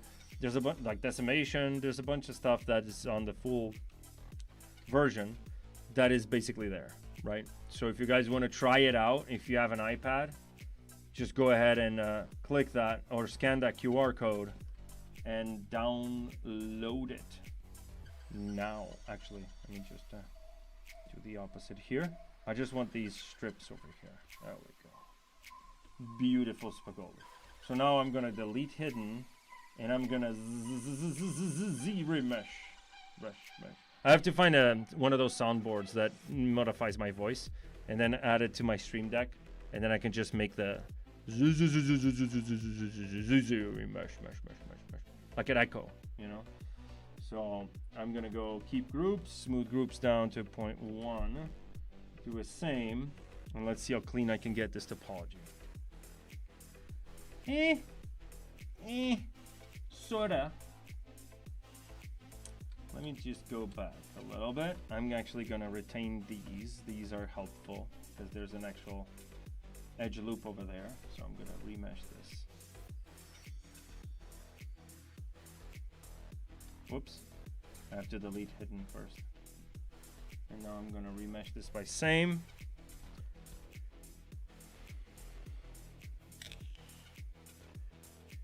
Yes, you could do half cylinder. There's a bend deformer, yeah, but the bend deformer is not precise, right? What I was doing with a clip curve was to follow a reference specifically. And then once I have those measures and I want to start cleaning up and have a full, then I have that as a reference and I know that that is the actual proportion of the wheel, then I can do all of that, yeah, for sure. Yeah, so now I'm gonna do this, and let me just use the slice curve brush here and do this over here. Let me do this so I can add some extra support here for edge loops. There we go. Oh, crazy. That is crazy bonkers. Oh, I know what's going on. I have a little bit of an issue here. I have to delete hidden now. This is gonna be easier. So now I go half-sies, and half-sies again. Uh-oh. Where issue there? Yeah, there's some topology issues here. Those straps are gonna be a pickle.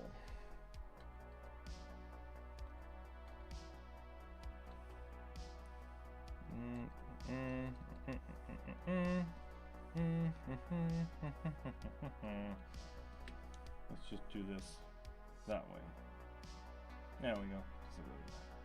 I'm gonna go and use this as a strap anyway. So delete hidden. I know I'm gonna use dynamic thickness over here. Create some thickness. And then we're gonna turn off the post subdivision. And bada bing, bada boom, add some segments. This is very, very ugly looking. But the idea is that we have something like that. This is probably too thick. This is too thick. I don't like this. I don't like how this is going. Well, you know what? Let's just, it's a block out, so it doesn't really matter. Who is wrong and who is right? There we go. So something like that. And let's do the bend curve here. Add a little bit of this. Add a little bit of that. And no thickness now. Just some flat subdivisions. And some creasing. Crease level, crease, there we go. And maybe even make it like that. Control, whoops. Control, whoops.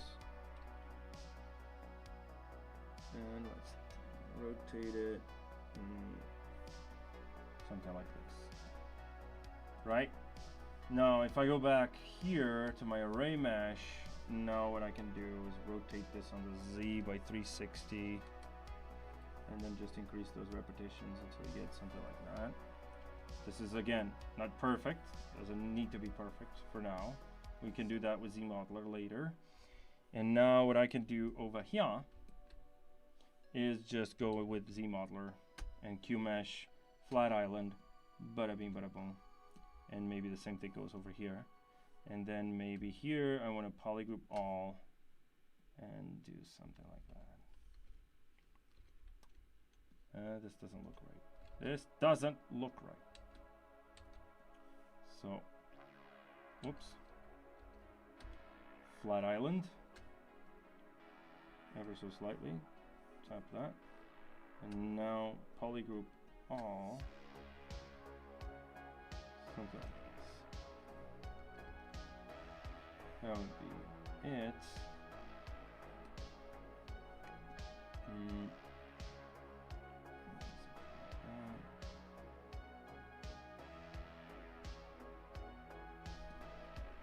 That is, again, block out.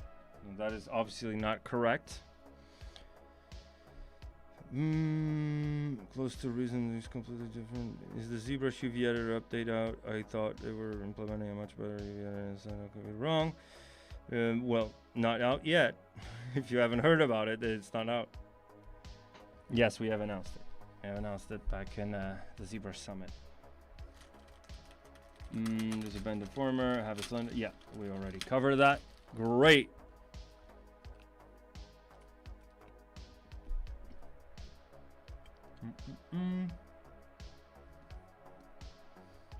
Disc pads.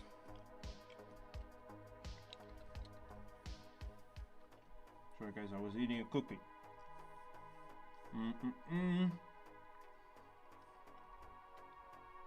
That's subtractive.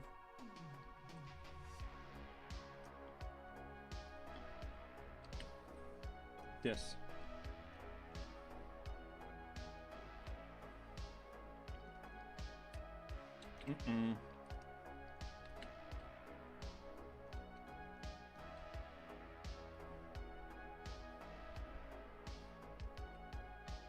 There we go.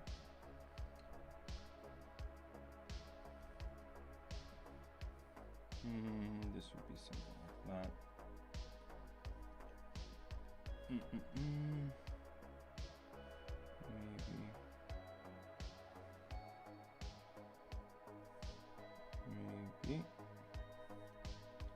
it as a little lip.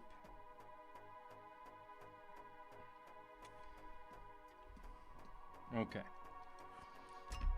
Let me look at my reference again.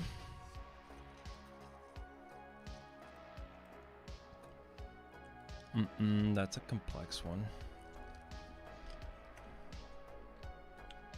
All right, let me do this one over here. Actually, this one, which is the bolts, which is positive. And I'm gonna duplicate this, and I'm gonna go and Alt-A to turn off that thing. And I'm gonna use this over here, and then I'm gonna rotate this actually. So there, I want to repeat 3. There would be something along these lines. So 75 maybe? 78. There we go. I'll scale it up so slightly. And that would be our thingy.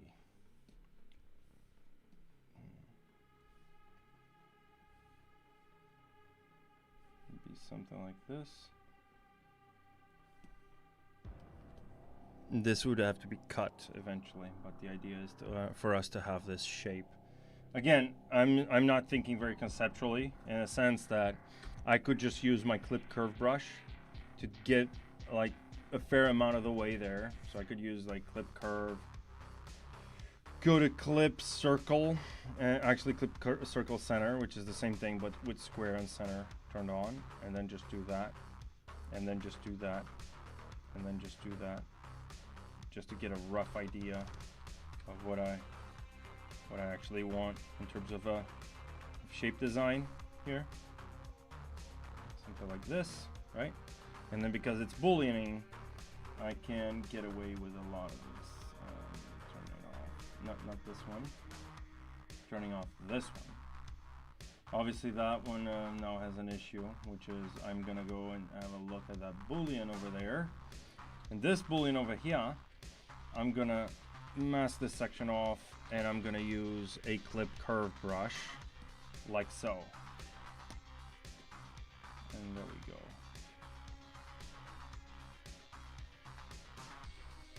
And do something like this. There we go. Look at that. Beautiful. Spagoli. And now that we have, again, this shape kind of messed up over there, and obviously we have some issues here because of the topology. It's going to give us some preview issues with the boolean, but here's the cool thing. Sculptors Pro, there's a maximum, this is subdivisions, okay. I'm gonna have to delete subdivisions, delete lower, and whoops, turn it on. Actually, just cleaning up those edges so there's less artifacting happening in our boolean. Again, you see how ugly that topology is? That doesn't matter to me. As a ZBrush artist, I don't care. I will care about the topology later, and I'll make this game ready eventually. But right now, really couldn't give two flying Z's about this. So again, same thing goes over here. Same thing goes over here. Actually, can make it a little bigger.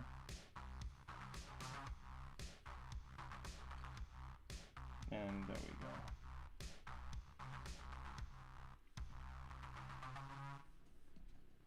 There we go. See, we still have some issues, but I mean, overall, whoops. Overall, we get the idea of this. This is obviously not correct. Like you can see there's issues here, right? We could, instead of doing that, we could just go, if I do this, whoops, not that one. If I do this until a point where we didn't have those cuts over there, right? And then instead of doing this at the end, we're gonna do this right after that. Right? And then let's close this. There we go. And we can apply those subdivisions and then come over here and use the clip curve brush. Boom.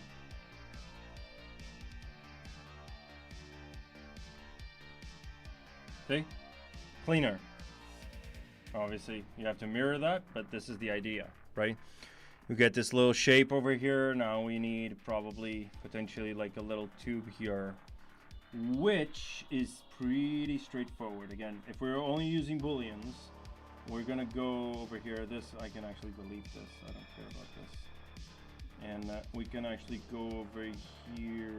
Where is that? There you go, where these two cylinders are. Duplicate that. These are now positive. And then I'm gonna go and replace this.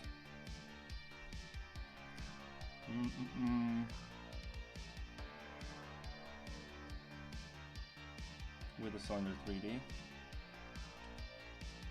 And okay, that's a very tiny cylinder.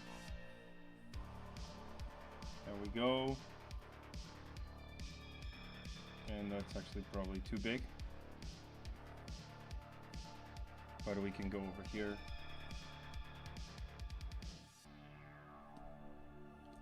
Something like this.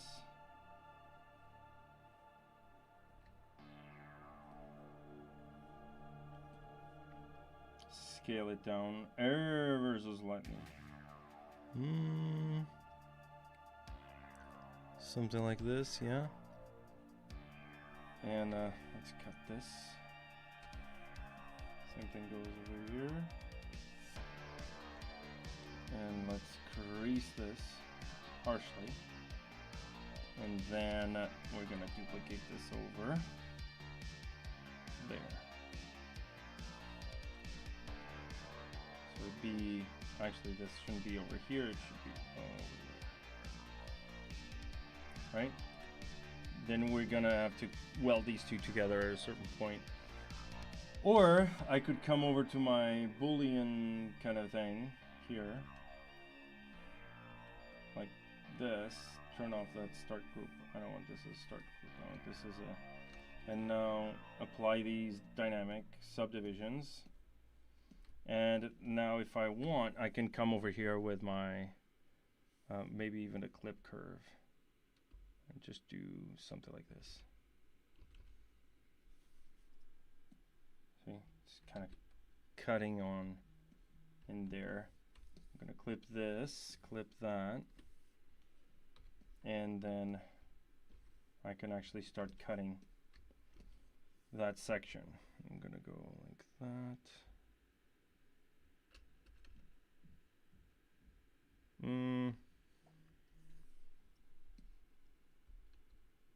Yeah, doesn't really work. Why though? Oh, right, because the shape of that, right? The shape is curved. So I guess this doesn't work. We're gonna take a look at a different way to do this. What do you think about the idea of improving subtool palette like my outliner? Maybe access to by a hotkey where you can easily see objects tiny.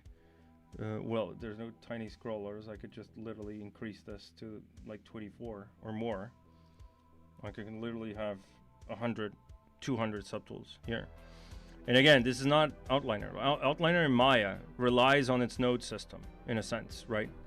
It's a node system. Maya is node based. And every other Outliner or object manager relies on its modifier list, and that's why they have a list. Because you're using those modifiers to actually model and actually do stuff with a model. ZBrush is not like that. And neither is the power user, the ZBrush power user and the ZBrush core user. Most people who, in my experience, and this no offense to you, but most people who ask for ZBrush to become more like Maya are not ZBrush users. They're casual ZBrush users.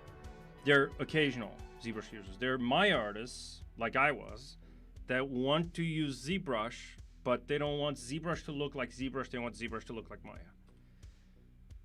So you can't have your cake and eat it too. Like the idea why ZBrush is what it is and how powerful it is and how flexible it is kind of relies on the way it's structured, the way it's thought out, right? It's not like Oh, get rid of the 2.5D. Yeah, get rid of 2.5D and like half of the features in ZBrush break. Because half of those features are relying on the 2.5D. That's the sort of thing we're talking about. Like, ZBrush is not a 3D software. I've been saying this for a long time now. ZBrush is not a 3D software. That's why it can handle hundreds of millions of polygons, whereas Maya, after 15 million, crashes, right? Or something like that. The same thing goes with any other 3D app, like 3ds Max, like Blender, Cinema 4D even. All of those break at a certain point, and that's because they're purely 3D and they're doing stuff that ZBrush is not doing under the hood. But as a trade-off to that, ZBrush has the ability to render that capacity of polygons and to do a lot of these other crazy feature things that you see me do sometimes over here on the channel, because it is different and it works in a certain specific way. And because it's not really a purely 3D software, it's a 2.5D software. Like, this is not a real 3D model that I'm sculpting here. This is literally depth information. That's what it is. And ZBrush is rendering every time you rotate the model like this. It's rendering like, right? Zachary, how you doing? You good?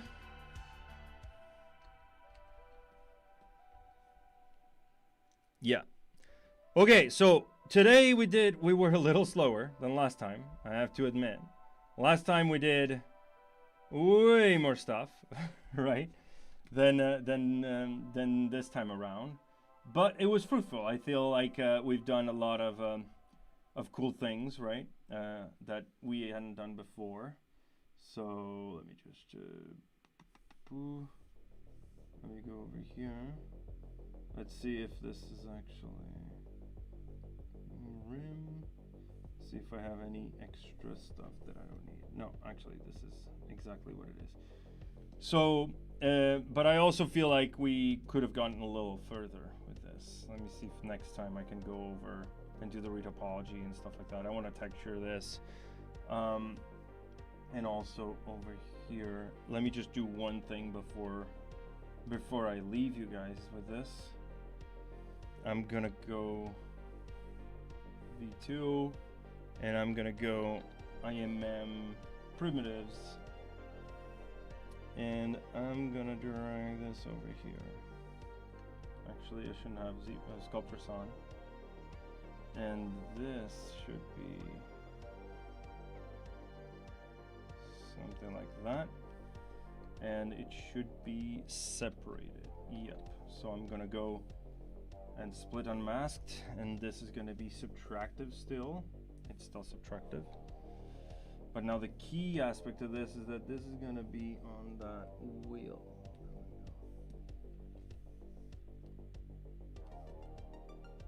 There we go. Perfection. And now just send this over to the center. And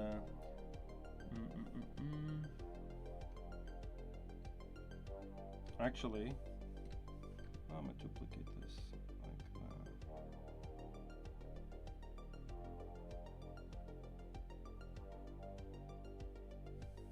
that. This is probably too small.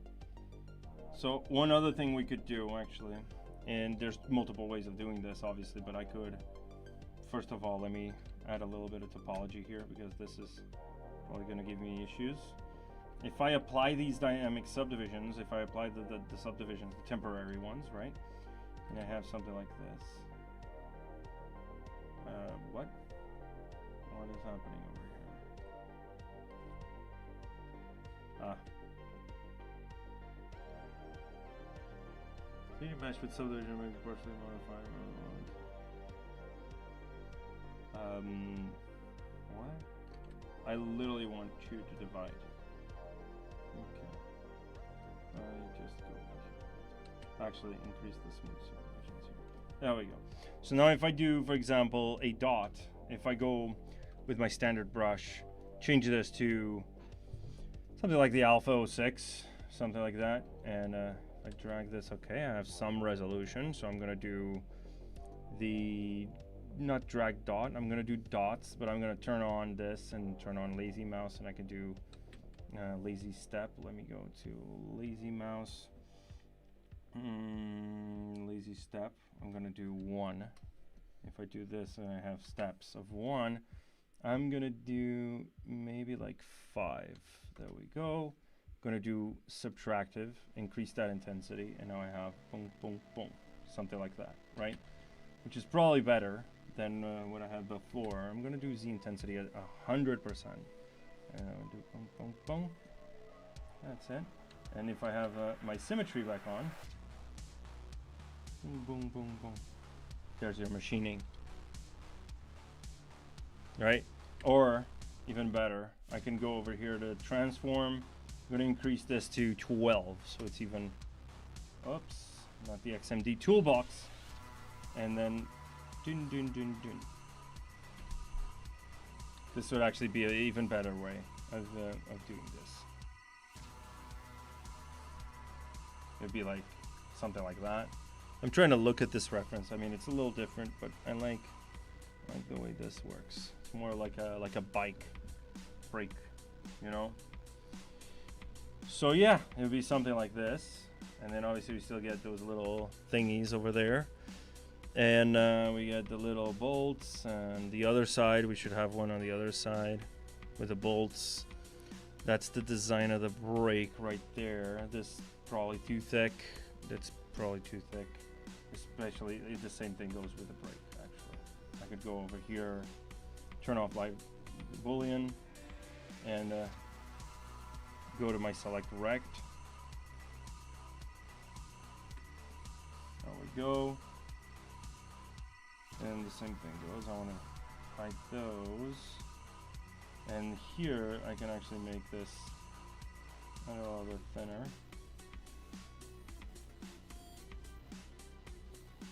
So like this. And then turn it off. Turn on live boolean. I guess it's a little better. No, it's not. It's actually not, because there's still gonna be the brake pads, right? All right, coolio. I hope you guys enjoyed it. It was a little different. This stream was very much all over the place, because I had a plan. Then, from your suggestion, I did the brake, and even though the brake is not perfect and not finished, it is on its way there. So I might just well study a little bit of how the braking system works, study on how the brake pads actually work. I mean, you could fake it. A lot of this you can fake, especially if you're doing this for texturing and stuff like that. A lot of this is, as long as it looks believable, right? Then it's fine. So, but yeah, so then you get basically the ability to come over here, trim dynamic, and you can concept this out, right? This is the whole point, is that what I was trying to say is that it retains a little bit of the flexibility. I can come over here and do like crazy designs like this and just start machining this by hand, and then going over with the H polish brush, BHP, and the polish brush is gonna help me make this cleaner. It would be a little cleaner. So this would be it. And then just clean up this shape, making it a little better. And this is obviously a little, oops, I have a perspective on. Shouldn't have perspective on for this kind of work. There we go. Then we get you see my point, right? Where you're basically working to make the surfacing the way you want it, and not the way the software wants you, right? To have it. Like, imagine how long it would take for you to do something like this in a software like a traditional box modeling, and you're probably like a very experienced hard surface modeler in Max or Maya or whatever, and you'd say this is actually not that hard, and you're probably right. But then what if you want to change something? What if you want to make a hole or something? Like, forget about it. It's crazy, right? It's gonna take you forever. It's gonna take you out of the process, the creative process. And I guess this is what the big difference is between using ZBrush and using a traditional DCC application, right? Again, I could also do this in Cinema 4D. I could do this in Maya, and it is interesting if you're doing something that you already know what it looks like, right? But if you're not, and if you want to design, if you want to be an artist, really, then no, right? Let's say this is the concept now. I have a little bit of some machining over there. It looks a little bit more interesting, right? You can see immediately where I'm going with this. Same thing goes over here, actually. Something like that. I have lazy mouse, of course. H polish with no lazy mouse.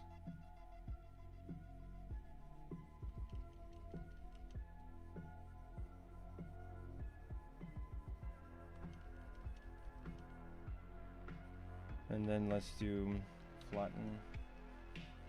Flatten this again. Winter will sand. Throwing all you see. Sorry. ADHD. Let's go. Alright.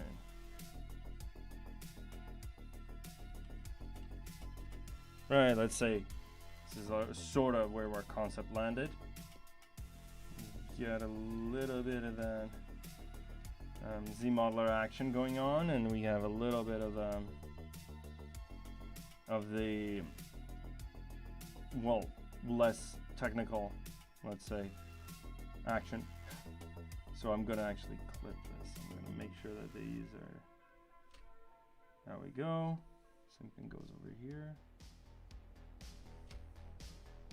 Whoops, this is incorrect.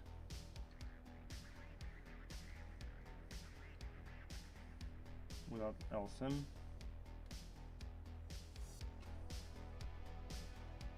Yeah, that would be it.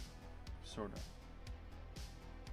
Matching this a little bit. There we go. Well, we can sculpt this. We can boolean this, and that's it. And we use booleans to make it more precise, but that is the whole idea, right? Of having the little break system, right? Cool.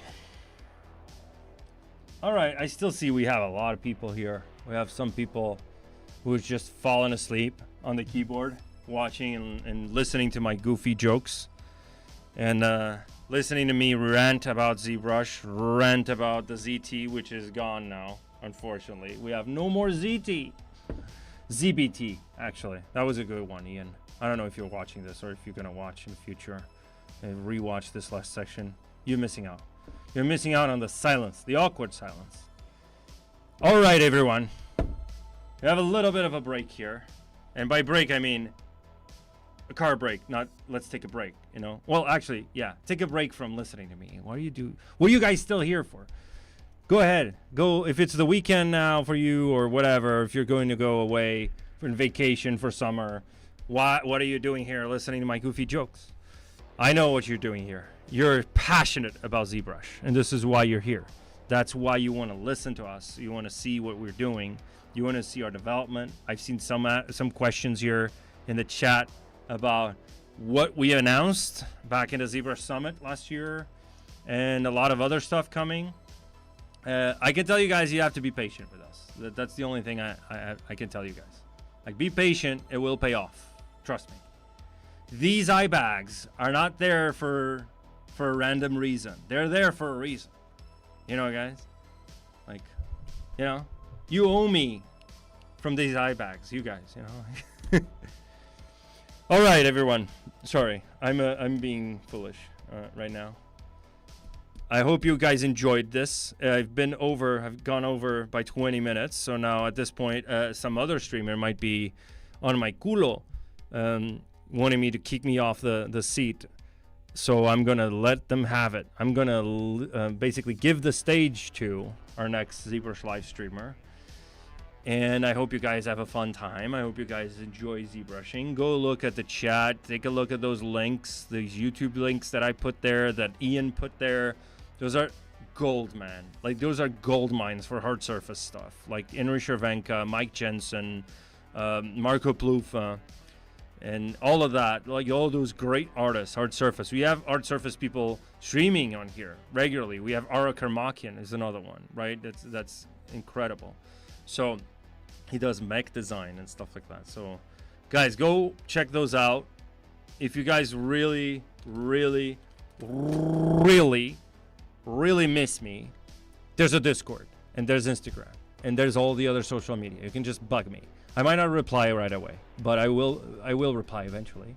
Eventually I have to go there, right? It's not like I can't just shut down from the world, live off the grid like a hippie. I can't do that. Oh well, I could, but I won't. So, all right. See you later, guys. Bye. Adiós. Adeus. Obrigado. Até a próxima.